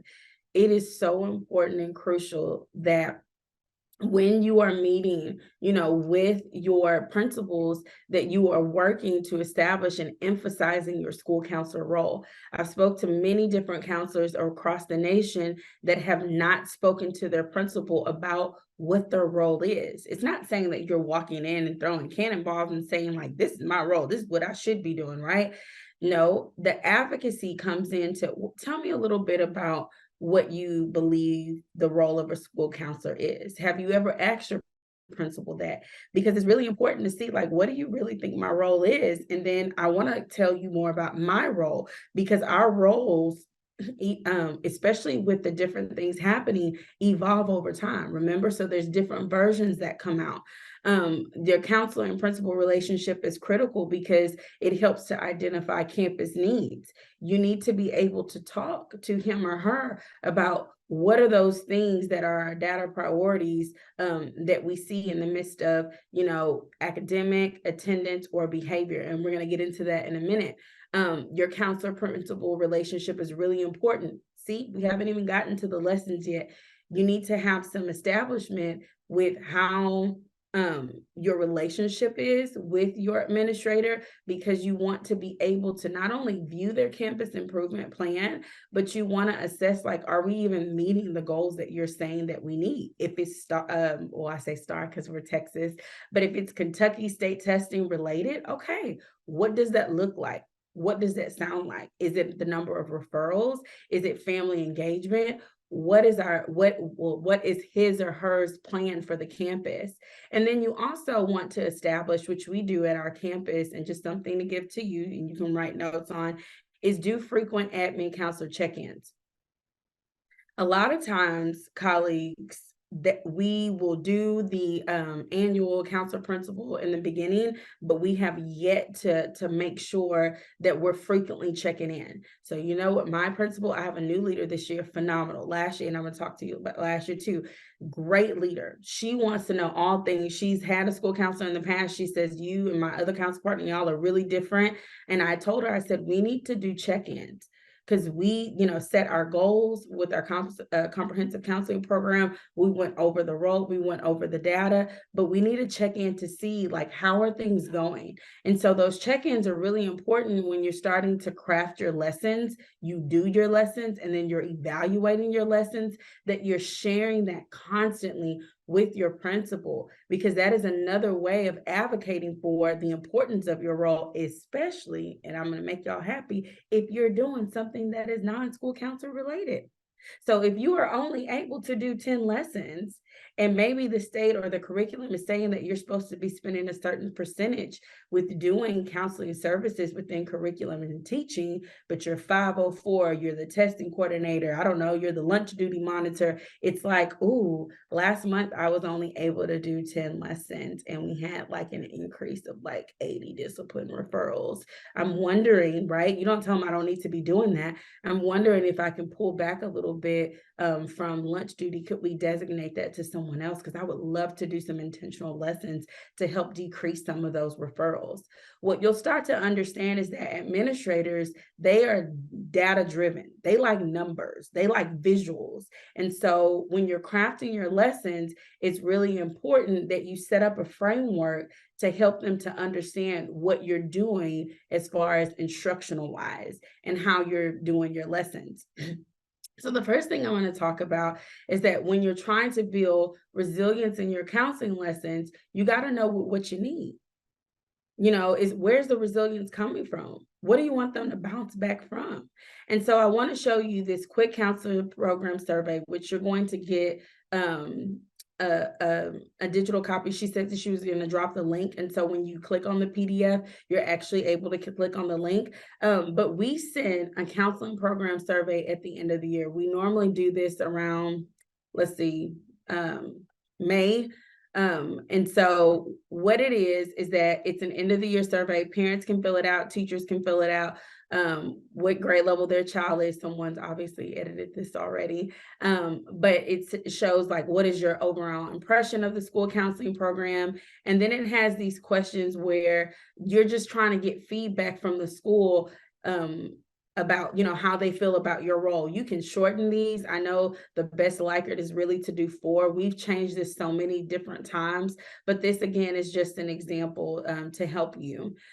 Choose up to 4 topics when we're trying to start to implement what type of lessons do they want to see for the following year. And I know some of y'all are probably sitting looking at the screen like, well, Ashley, it's already October. I need something now. You can definitely send this now and just saying like, we would like to gauge, you know, November through May on how we want our lessons to look. Please fill out this form. Y'all don't have to use all these questions. You make this Google form, this needs survey based on what your campus needs at this moment. But what I love about this one is it allows allows parents and teachers to really choose up to 4 topics that they feel that are important within those domains that we work from. So you know that we work within ASCA, we work from the personal and social development. And so you see some examples here, you know, and they get to pick at least 4 topics. If it's other, they can write here. They get to choose 2 topics that are important for academic. And what I love about this particular part is that most of the time you'll see a lot of school counselors kind of stay in the safety blanket, especially elementary, with just social emotional. School counseling instruction is way more than social emotional. I get it, the friendship and the kindness and the conflict resolution, those are great. But we need to move and reform and help shape our kids also within those mindsets and behaviors that pertain to academics. And so as you see here, maybe you feel like, oh, Ashley, their studying skills are just, I mean, they don't know how to do it. They don't know how to be organized. They don't know how to manage their time. They don't know about goal setting. And so some of these you'll start to see that you can, within the ASCA model, and you're starting to look that will double dip into some components that you're like, oh, I can utilize lessons or do some small groups or individual lessons based on this type of data. So here you see they choose 2 topics here, and you can change the wordings if you need 3 or 4. They can choose 3 topics that you feel are most important for college and career readiness. And so this is you can manipulate this from elementary to high school. But the reason why we put this needs survey out, because we're taking what we see from campus improvement plan. We're taking what we see from what our campus, this is our campus when we, excuse me, when we are sitting and speaking with our principal, we're saying like, this is not the Ashley and Rachel show. This is us. Our campus is saying that this is what they need more of, because who's teaching in the classroom? The teachers. So they're doing the work all day with content and seeing all the different types of behaviors. It's imperative for us, for them to let us know how we can help to support what they are doing within the classroom and building that resilience, right? So they can pick 3 here. This is, small group area, and then they can just submit. So, in a nutshell, when going back to how you build your instruction, you want to have a needs assessment. And again, you want to educate your teachers on, hey, I'm a school counselor. I'm not just a fluffy person and just a social emotional person, or I'm not just a credits person. Where I can get in, maybe if it's high school, I'm actually working within these 3 domains. And so I need to know what my campus is needing, because if you're at the high school level, you may say, I don't go into classrooms. Okay, are there certain videos that you can put out over announcements that have to deal with organizational skills, or you can start to incorporate student leadership to actually model what that looks like, what that sounds like? There's so many different things that you can do. Again, what is the objective? We're trying to build resilience within our counseling instruction, within our lessons. Another thing is establishing a staff development. What I've done before is that when I need my lessons to show resilience and I want my kids to do that, I state my school counseling role with my whole entire staff. And so I pulled this, of course, and I hope it loads. Yes, just from ASCA. And I've given this to my teachers. I let them know, because a lot of times we think and we make assumptions that our teachers and our staff and our stakeholders know exactly who we are. And so this is just a great sheet to show them, like, here are some of the things that I do. And then I also let them know, like, hey, y'all want to know where I'm pulling these skills from? You know how the state assigns you some skills that you need to make sure that kids master? Us as school counselors, we've got the same thing going on. And I've noticed that when I've given this visual tool, Texas, we have the Texas model, and I show them actually both ASCA and the Texas model, very similar. But when I give it to them, they're like, oh, I'm like, yeah, we work too. There's different things that you may not see, but this is how we help our students. And this is our area of content. And so you want to make sure that you're getting the needs, you're telling them that you're working from the 3 domains, but then also you want your instructions to help with the MTSS, the your problem solving teams, or RTI, just depending on, because I know across the nation, everyone has different verbiage when it comes to how you're facilitating moving kids from tier 1 and moving them from tier 2. So all of the things that you're doing, it's like a big cycle in school connectedness, because as you're trying to build resilience, you want to have enough information to support what you are currently doing now, campus-wide, right? Maybe even for individual small group, maybe even for individuals, so you can provide data to show, is it working or is it not working? Let's have a conversation. And I'll just say this super, super quick, because I know like I told Michelle, I said, I know I can just talk and talk and talk, because I love this type of stuff. But I want to tell you guys that in my recent MTSS meeting, it was so awesome how we were moving a kid from tier 2 to tier 3. And I was able to attest to what the focus for the grade level was at that time that we had already was already teaching, but then also backdoor and say what I was doing individually with that student. And the administrators had the buy-in, everyone had the buy-in, because everyone was in the know of what was happening within our comprehensive counseling program when it comes to instruction and how we're supporting their needs. And so when you're getting this data, this is so, not only is it beautiful, but it really helps to see what is my campus mostly needing. And so when you're looking at this, you get to choose, okay, where do we want to start? I think oftentimes with school counselors, especially elementary, especially if you're a first year counselor on here, I don't know what to do. I don't even know where to start. We got to start with what you need. Don't make up anything, right? Don't go to Teachers Pay Teachers and say, oh, I'm going to grab this or go grab a book. Figure out what you need. Where's that going to come from first? Get with your principal to see, hey, can I just push this out really quick to maybe even just the team leaders? If they say no, or can I just push this to the campus? You have to be able to articulate your role and why you need this information and how this information is going to drive where the principal is wanting that direction. So after you're, working within that realm of crafting with what needs to happen, your teacher-school relationship is important. And I know I've said a mouthful. So we're not even looking at lessons yet. So hear me out. You got to connect first before you start correcting and start doing the teaching. You have to build that relationship first. So there may be some things that you leave today's cadre and you're like, well, I've already started, but you can actually make some reformative steps. So like, let me fine tune some areas that need to be fine tuned. So once the administrator piece is done for and it's explained and it's understood, you move to the teacher. You want to make sure that you're connecting, you're collaborating, and you're making a commitment to the teacher. You're telling them that your role, I'm here to support you. And so what you're doing is while you're teaching certain content, there are certain resources and certain things that I can do to help to assist with you. And you also want to let them know the purpose of the counseling lessons. Now, some of you, every campus runs differently. I've had high school colleagues tell me like, I don't go into class. I mean, obviously don't go into classrooms, but if there is like a link that needs to be sent out or video or a, different announcement over the intercom or however you do it, that helps with that type of instruction, you want to make sure that it's clear, like kind is clear, that it's understood the purpose of those short lessons or that short instruction. So that collaboration is so important. You also want to make sure that when you're doing your counseling lessons, that you're teaching teachers, especially when it comes to discipline, about surrendering the one-up.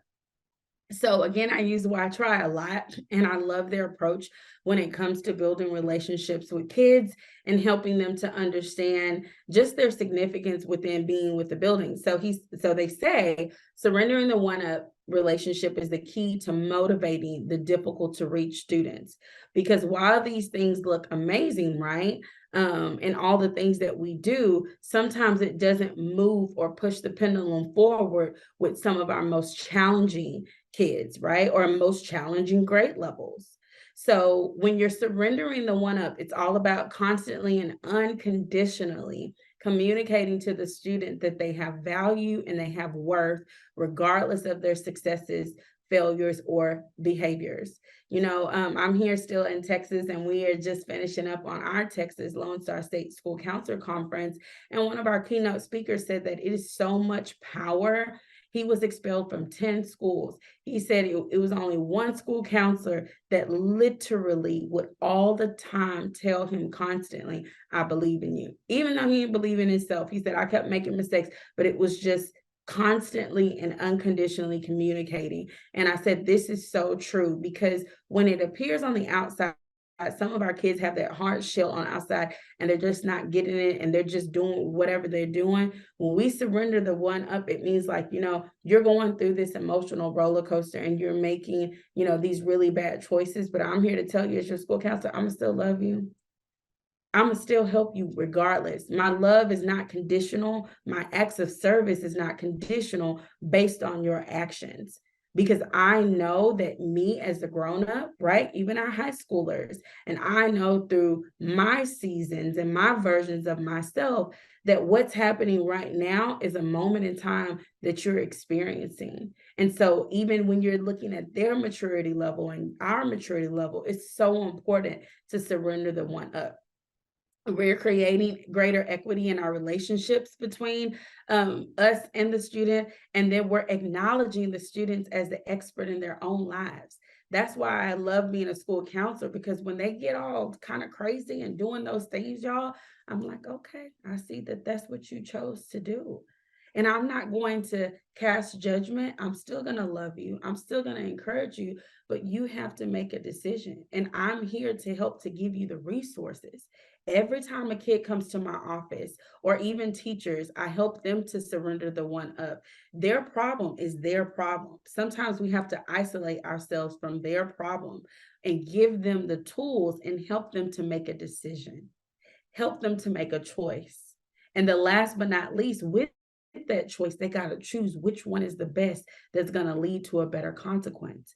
And if they don't get it and they choose a negative choice, well, then whatever consequence happens, that we provide learning and unconditional love to surpass that. And so when we're moving towards crafting lessons to show that with the tools that we're going to give, we want to make sure that we're building resilience. And how we do that is by connecting relationship and then also having relevance.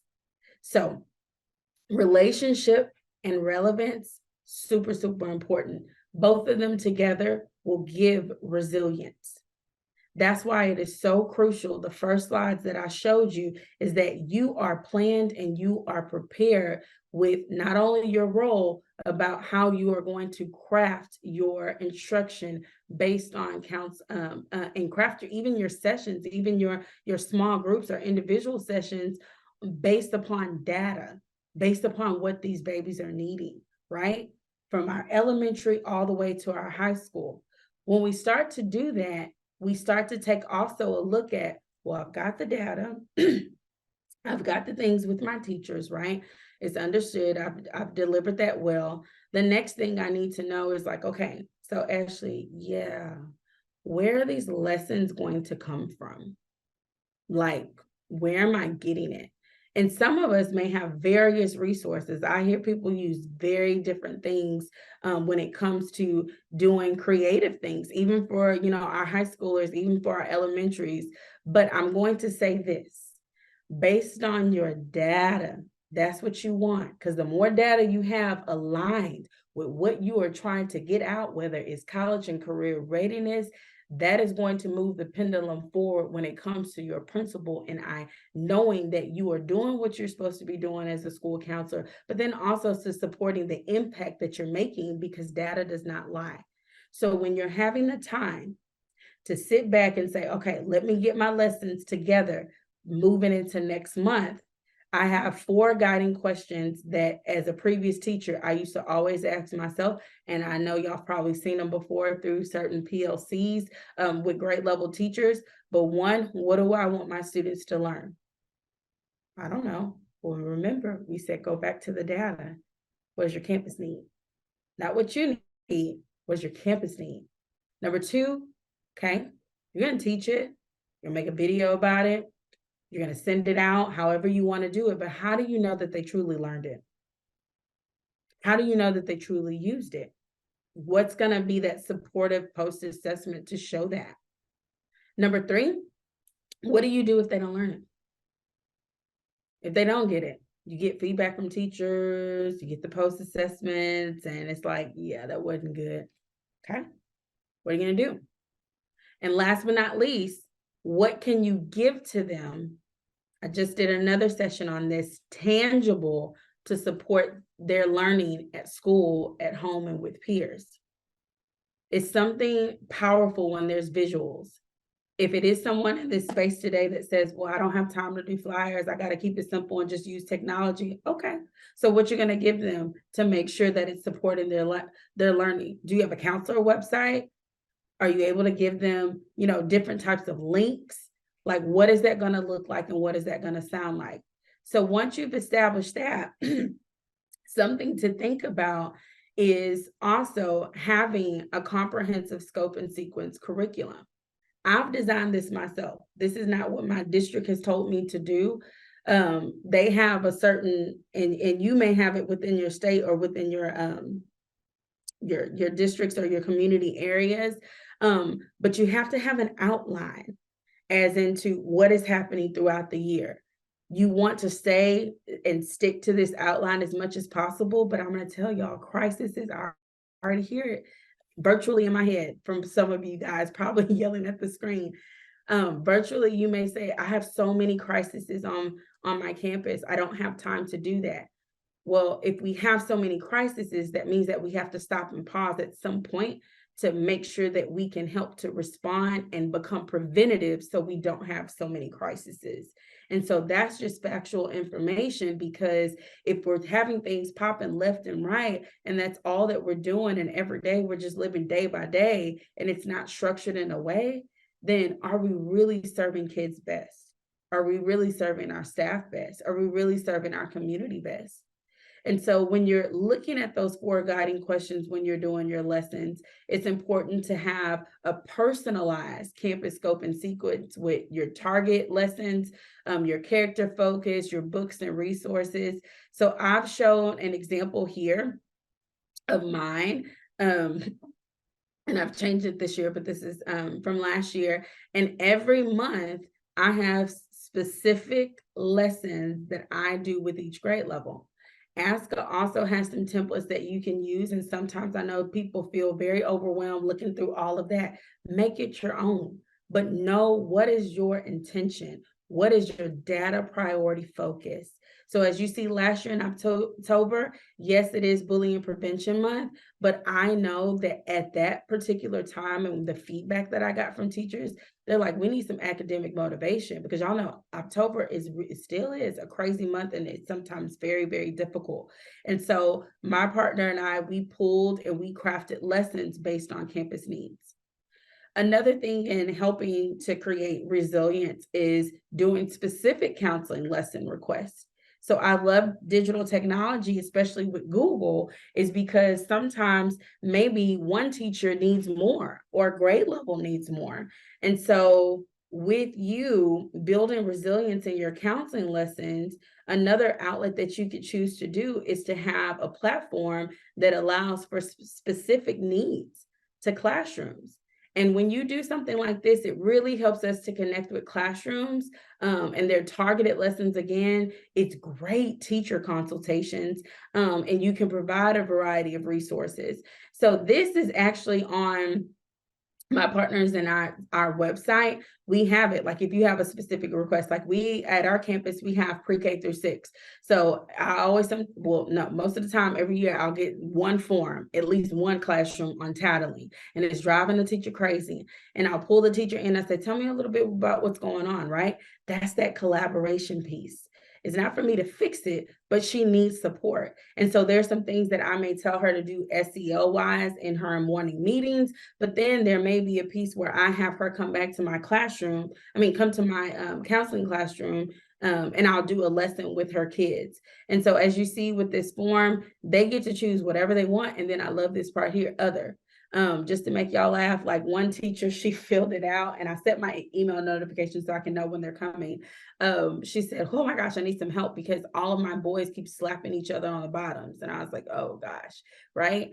And so we spoke and we filled out a time where I could come in and just have solely her boys, because that was who was having the issue. And she did another activity with the girls, while I was away, but I took the boys and we were able to have a great conversation about, safe touches and safe touches and not safe touches, inappropriate versus appropriate. And so it was really, really good feedback, because look, if I would have never done that, I wonder how many referrals would she have put, because they kept acting inappropriately. But what she did is she knew that, hey, my school counselor has this process to where I can get some lessons, and Ashley now can come and do some work with our kids and build some resilience, and also help to empower them to make really great choices, because that's what it's about.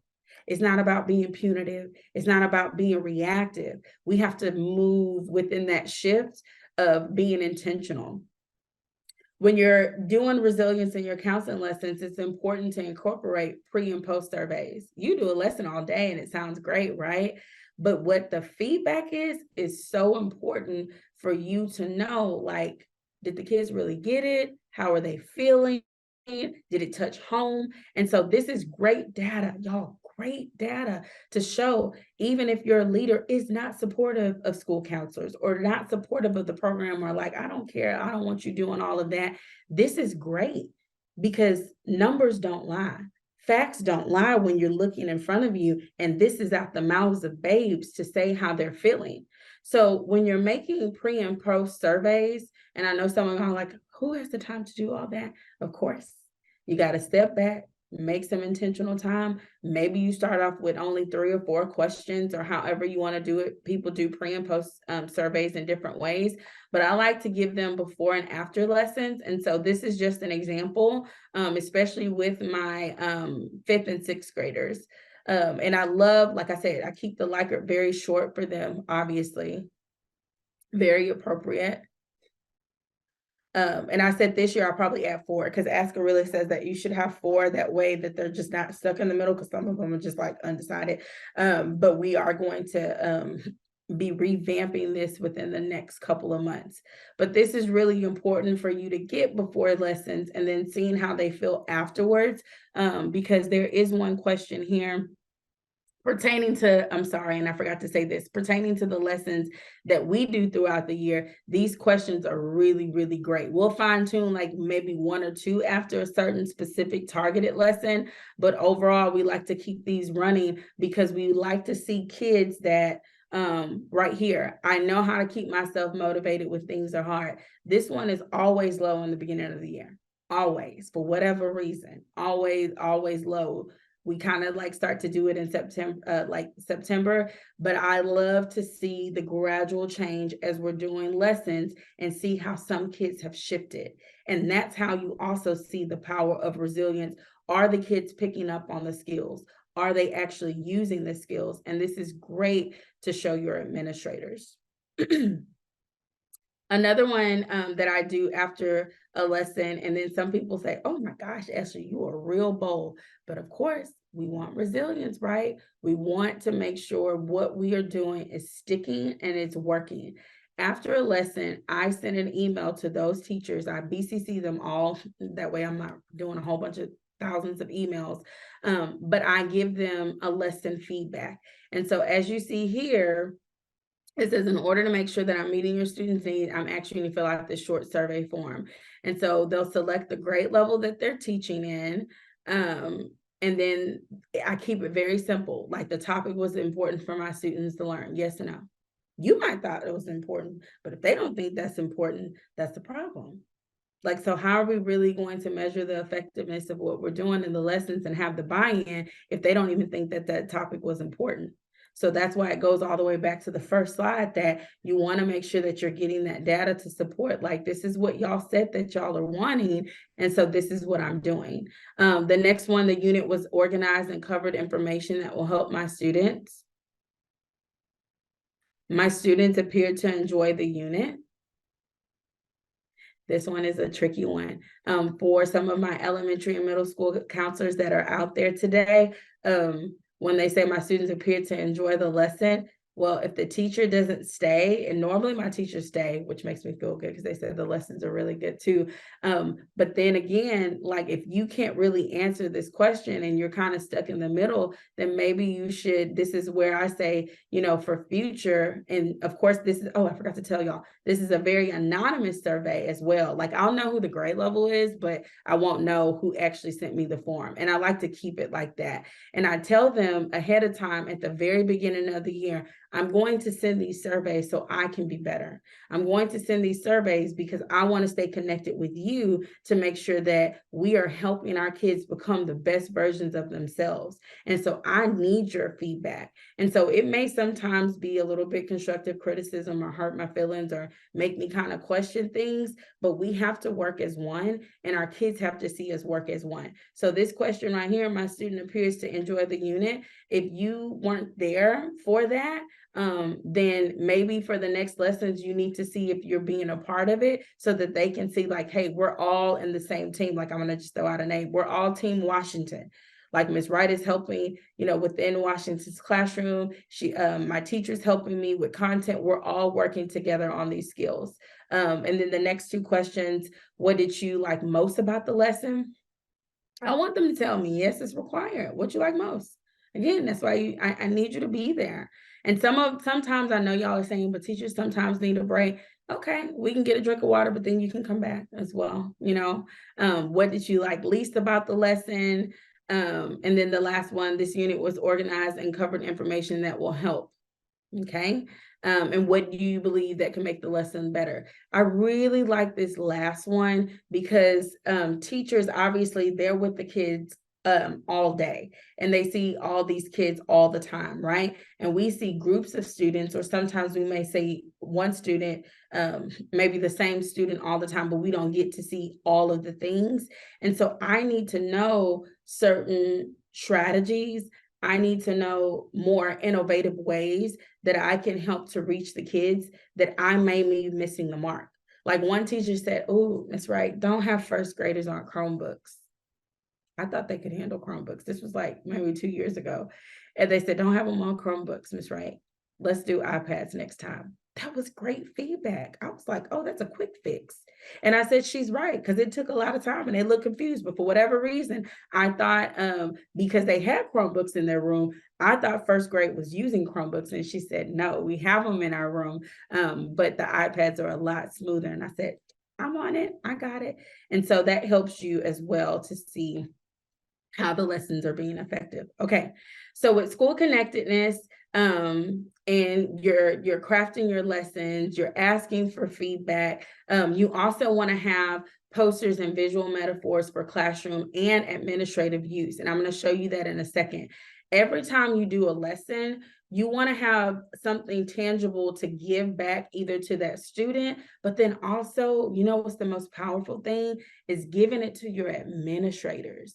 So at my campus this year, we just opened, we have our assistant AP, assistant principals, our APs, but then also we have our instructional coaches, and we have our principal, and we have what we call, I don't know how y'all call it in Kentucky, but we have core teams. We call it our core team, and we have core team meetings. And on the agenda, I am, my partner and I, we have specifically asked our principal to give us at least 10 minutes on the agenda every week when we meet together as a team to discuss the lessons of the month or whatever posters that we need to give out. And y'all, this is a game changer, because when I'm giving out posters from like the from the primary grades that I'm over, we're over opposite grades. So because we travel with our families. And so my grade levels currently are pre-K, first, third, and fifth. And then my counselor partner has the opposite, but we kind of make sure that, you know, within our lessons, like we're well aware of which lessons we're doing. And some of us still use the same visual posters. We print them, we laminate it, and we give it, especially to our APs, because we feel that when kids are getting a referral, or you're coming in and you're asking them questions, or they're in trouble, it is so powerful when you have them to access what has been taught. That is a preventative piece to, yes, you're still going to get the consequence because they're the assistant principal, but when you're able to talk through the issues that a kid is having and have them to connect their learning to what their reality is for what they have been taught by their school counselors, what has been happening in the classroom as well as home, it really helps to build character in our children. And I see it, and I praise our assistant principals for doing it, because at the end of the day, yes, their job, they're going to discipline, they're going to have detention or a write-up or whatever. But I love how the kids are like, "Oh my gosh, y'all are all on the same team." Yes, we are. And what could you, like, for instance, like a first grader, like what could you have done differently? You flipped over that desk, dude. That is unacceptable, and that is not going to happen. And here's your consequences from that. But I know that Ms. Right Hands taught you something last month. Let's take a look at this wall. What could you have done? And how many times, because we don't have stuff, the kids, honestly, they've got a million things going on in their head. They don't know. And they're like, "I don't know," right? Well, now if you have a visual, tell them to come over. I see that you should have stopped, took a deep breath, and breathed. Ms. Wright taught you a second step lesson. What happened? Do you know how to practice that? Practice that with Mr. Crawl.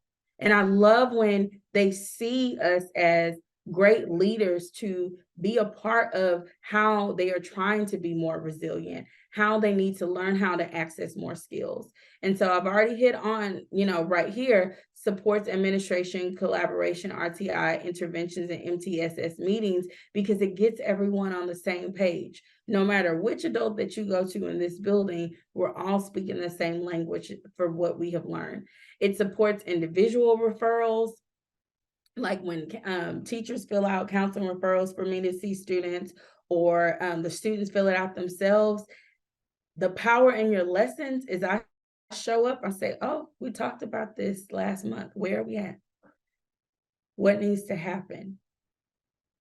What happened right at that moment when the situation happened at home or the friend called you a name?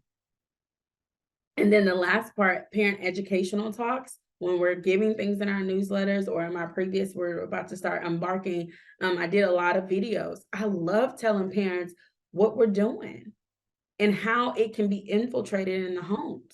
That's the power of school connectedness.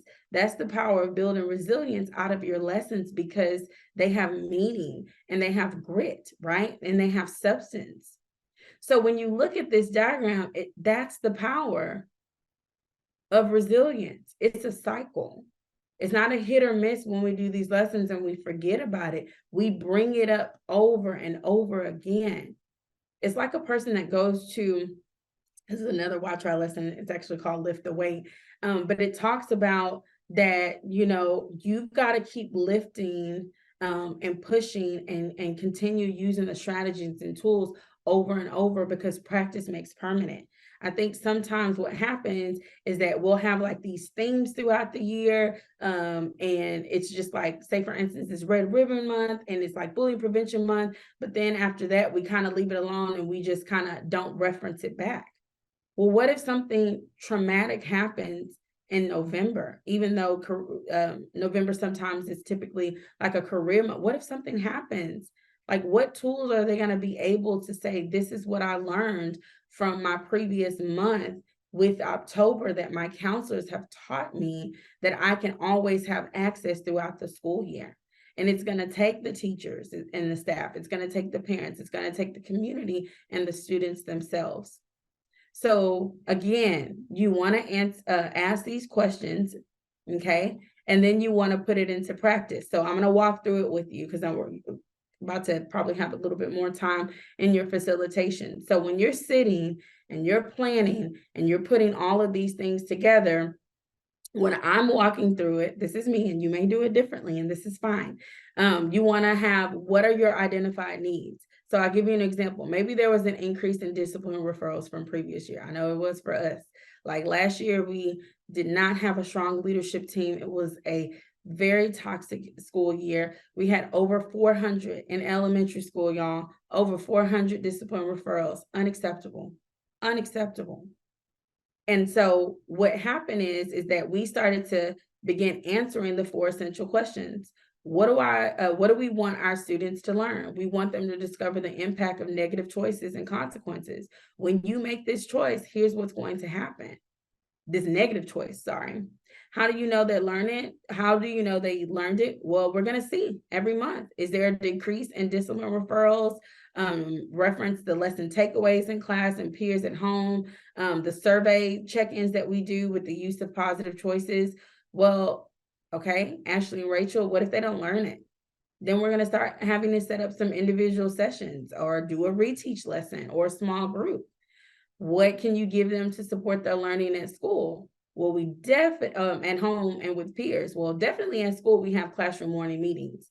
So if we're starting to see that things are not working, or even if we want to just be more supportive and cycle back something that we taught, we can give to teachers to do and just start a conversation in their morning meetings, and have visual aids for them and reference sheets.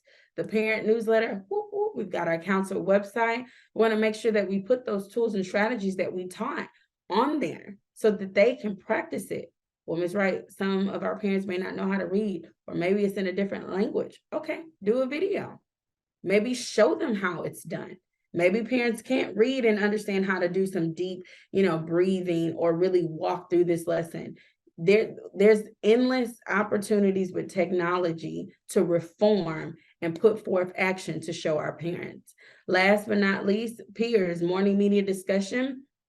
You're going to have maybe some celebrations with some star students that have been working on a certain character trait and just shining, and seeing what that looks like. So once you're doing all of that and you've crafted the outline, now you're ready to pick your lesson. And so you do a quick self checklist. Does it meet my campus needs? Does it help to answer those 4 questions? Yep, I'm rocking and rolling. Ashley, I'm ready to reform. Do I have all my materials? Yes, I do. These are meaningful. I'm being intentional. Now you can get excited and you can start to use great PowerPoints to build within your lessons or videos or technologies that you have to help our kids. So here's some sample graphics. Okay. And so I know like this is for some of y'all like elementary, but here I know a lot of the I still like all of their secondary lessons, even though they're perfect for high school. But my 3rd through 6th, we do lots of the high-end lessons, but I add Bitmojis, I do videos, all type of stuff to build that engagement, right? And so here is one of the lessons that I love from that you're going to actually get today. And what I love about this is that it really helps. And I think I have about 1 more minute. I think Michelle text me how many more minutes I have. But this lesson really helps kids to walk through their current reality. So it talks about, what are those things that are hard for you at home, at school, and with 5 minutes, okay, with peers. And then what I love about this lesson is they are able to acknowledge individually also what's happening that's so hard, but then also how they're responding. Because what happens is that when we go through challenges that are very, very perplexing or frustrating and hard, we lose control. And so we end up doing things that get us into trouble. So they start telling me things that they do at home, things that they do at school, things that they do with peers. And I'm telling y'all, when they start talking, I don't know if y'all do a lot of whole group or classroom counseling lessons, or even within your small group. I love when kids talk, because sometimes they think they are the only people going through things. Like if their challenge at home was, I'll just address the elephant in the room, especially with my 6th and 5th grade. I'll say, I had 6th graders last year, but I'll say, hey, how many of y'all have parents that are divorced or separated? And they'll kind of itch their hands up. And I said, look around the room. And then they'll go, oh, yours too? And it makes this sense of school connectedness to feel like I'm not the only ones. I would have never known that, right? And so when they're able to make these connections and realize that they are doing things that get them in trouble, they take this easy, fast track, this first one, and every time they do it, it leads to a crash. So I tell them, how is that working for you? Because right now in your reality, your life is so real right now. Every day when you're choosing to make these choices, no matter how hard it is, you are crashing every time. So at home, you may get yelled at, you may get spankings, you may get technology taken away, you get cursed at. At school, you get low grades, phone call home, discipline referrals, suspension, expulsion, whatever it is, right? Friends, people start to not like you. They talk about you. They don't want to be around you. And so you might find yourself in a loop every single day, and you're miserable. You're miserable. And you have completely forgotten about your goal, because I know everyone has good in themselves. And so this lesson gets them to understand, hey, it's better if your reality would be different. If you made better choices and you push through, what would your reality be like? And so we start to, speak about what could you do differently at home? What could you do differently at school? And what could you do differently at peers? And how is that going to continue to give you the opportunity, freedom, and self-respect? So I show you this lesson because it is so powerful with whatever resource that you're using, that you have visual things for kids to actually grasp and understand. Whether if it's just one graphic, whether it's a song, remember that relevance, whatever is in their world that they can relate to and connect to. Last but not least, the Y-Tri also has Parent Resilience Guide. It's a free guide. You're going to get it again. It's the same QR code that we used earlier, is that you want to build resilience within our parents. A lot of times us as experts, as educators, we're very judgmental to our parent. Like, I cannot believe that this parent did this and he called you what? And I wonder if we can look at the human heart. Look at the heart first. Because sometimes there is a story that we are not aware of, and that person has been hurt and wrong, and it is maybe just carried from generation to generation, and sadly, it has made its place within their children. And so what we have to do as champions, as superheroes, as school counselors, is we have to also provide. It's for them to take, but always give them access to the tools to help them to be a more successful family. If we can start with the kids, guess what, y'all? They're going to take them skills and go into the home. And so when we start to have intentional conversations with parents and they say, I'm tired, like I can't, this is a struggle, well, I'm just going to whoop them or whatever, we want to have good dialogue to say, hey, let you check this out.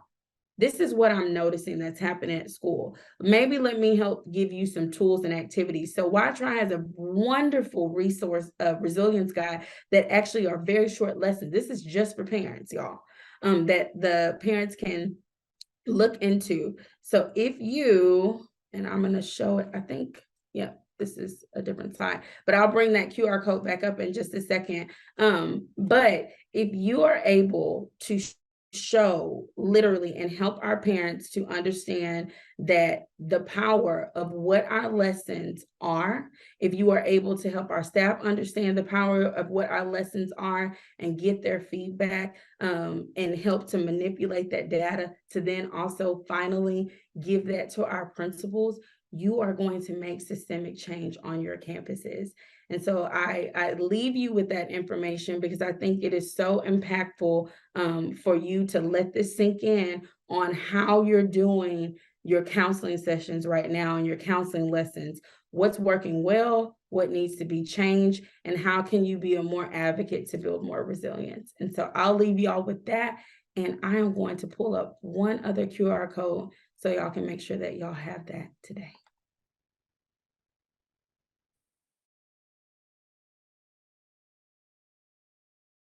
Uh-oh, Michelle, is she back? Oh, there she is. All right. Thank you so much, Ashley. I love the way that the afternoon session really complemented the morning session. And so you gave folks strategies that they can use to reform, to advocate. And I know advocacy work is exhausting.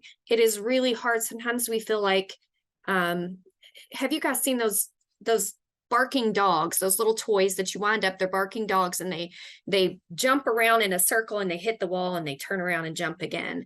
They were really popular in the 80s and 90s. And sometimes that's what advocacy work feels like, right? Like we're jumping around, we're hitting walls, we keep barking, but we're not going anywhere. And that can be really frustrating. But you all don't stop advocating. It is a journey. And most of our schools got into the habit of the way that we use our school counselor over decades and decades. We're not going to change it at the drop of a hat, even though that's what we really want to do. So thinking about different ways we can advocate, love language, our principals' love language is data.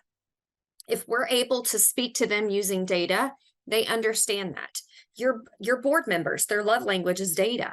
So we need to be able to show the data components along with the heart components and our outcome data to be able to show them this is the impact we will have on students if we're allowed to complete these services, and shift the way that we use our school counselors. I have dropped in the chat the link for today's presentation. You're going to notice on there that if you click on the title of Ashley's presentations, you will get a link to her PDFs here with the information that she's presented on today. Ashley, did you want to talk about the QR code any? You are muted, my friend. Oh, sorry. Thank you. Okay, so it's the same. I went back to that slide. Sorry. I pulled up the same PowerPoint, but that was from a different session. I was like, oh my God, did I give it to Michelle? I did give it to y'all. You did. But this one, when you go in, excuse me, it's going to be, like I said, all of this stuff is free. I have a really strong friendship and partnership with Y-Try, and I really love the way that they advocate for what, like I said, especially Christian Moore, with what resilience is. And I just want it to be a blessing to you guys, because I said there's more people that may not can afford all the things, but if they can start from somewhere, sorry, y'all, I love you guys. I love our profession. And I said, if they can just start from somewhere and just have something, and even if they use whatever else that they want to use, I think that that's amazing. But here is just a starting point for you, because you may be going into your facilitator sessions in just a second and just like, I'm feeling overwhelmed. I don't even know where to start. Maybe looking through these handouts that Michelle is giving you and just trying to see, okay, I can take this, I can tweak this. And so that QR code is the same and it should be in your handout space as well. Thank you so much. I used YTRI in the classroom and then again when I was a school counselor, and I agree with you. It is amazing and has quite the impact. And as you can see, it's not only impactful for students, but it's impactful for adults too. I'm going to pull up my screen real quick before I send you off. One last thing before you go back into your facilitator breakout time is one, thank you guys for taking the opportunity to be here. I know that it is not easy to step away from your work and that when you get back, you're going to have dozens of emails, but you still were able to step away and make your professional learning important to you. So thank you for participating today. And then also, I have a feedback link for today. I'm also going to put this in the chat box so that you can make sure you give us feedback from today's session. Ashley talked a lot about getting feedback after you go in to do lessons. So we are modeling that too. It is super important for me to, as I go on to plan for upcoming cadre meetings, let me hear from you. I want to know, did this meet your needs? What are some other topics you would like to make sure that I bring into the fold in upcoming cadre meetings? So it is anonymous. You can put your name if you want to, but you can also remain anonymous if you would like. But please take a second to complete that feedback form. Ashley, in the Q&A box, we do have someone that asked if they could get a copy of the needs assessment. Is that hyperlinked into the presentation? You're muted, my friend.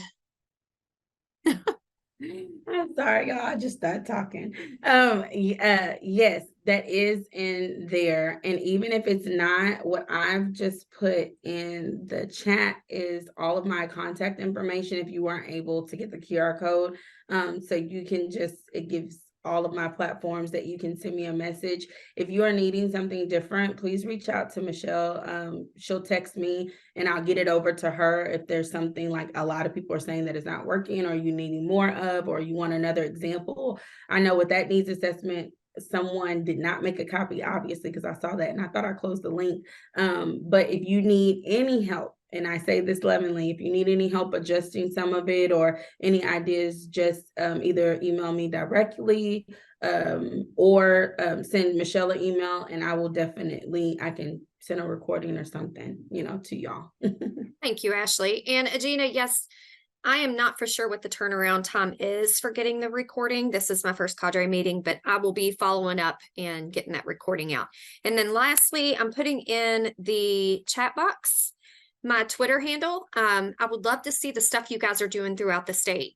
If you have programming that's going on, outreach that's going on, advocacy, please attach me to your Twitter post. I love to see all the great things that school counselors are doing throughout the state of Kentucky. It's just simply my name, Michelle Searcy.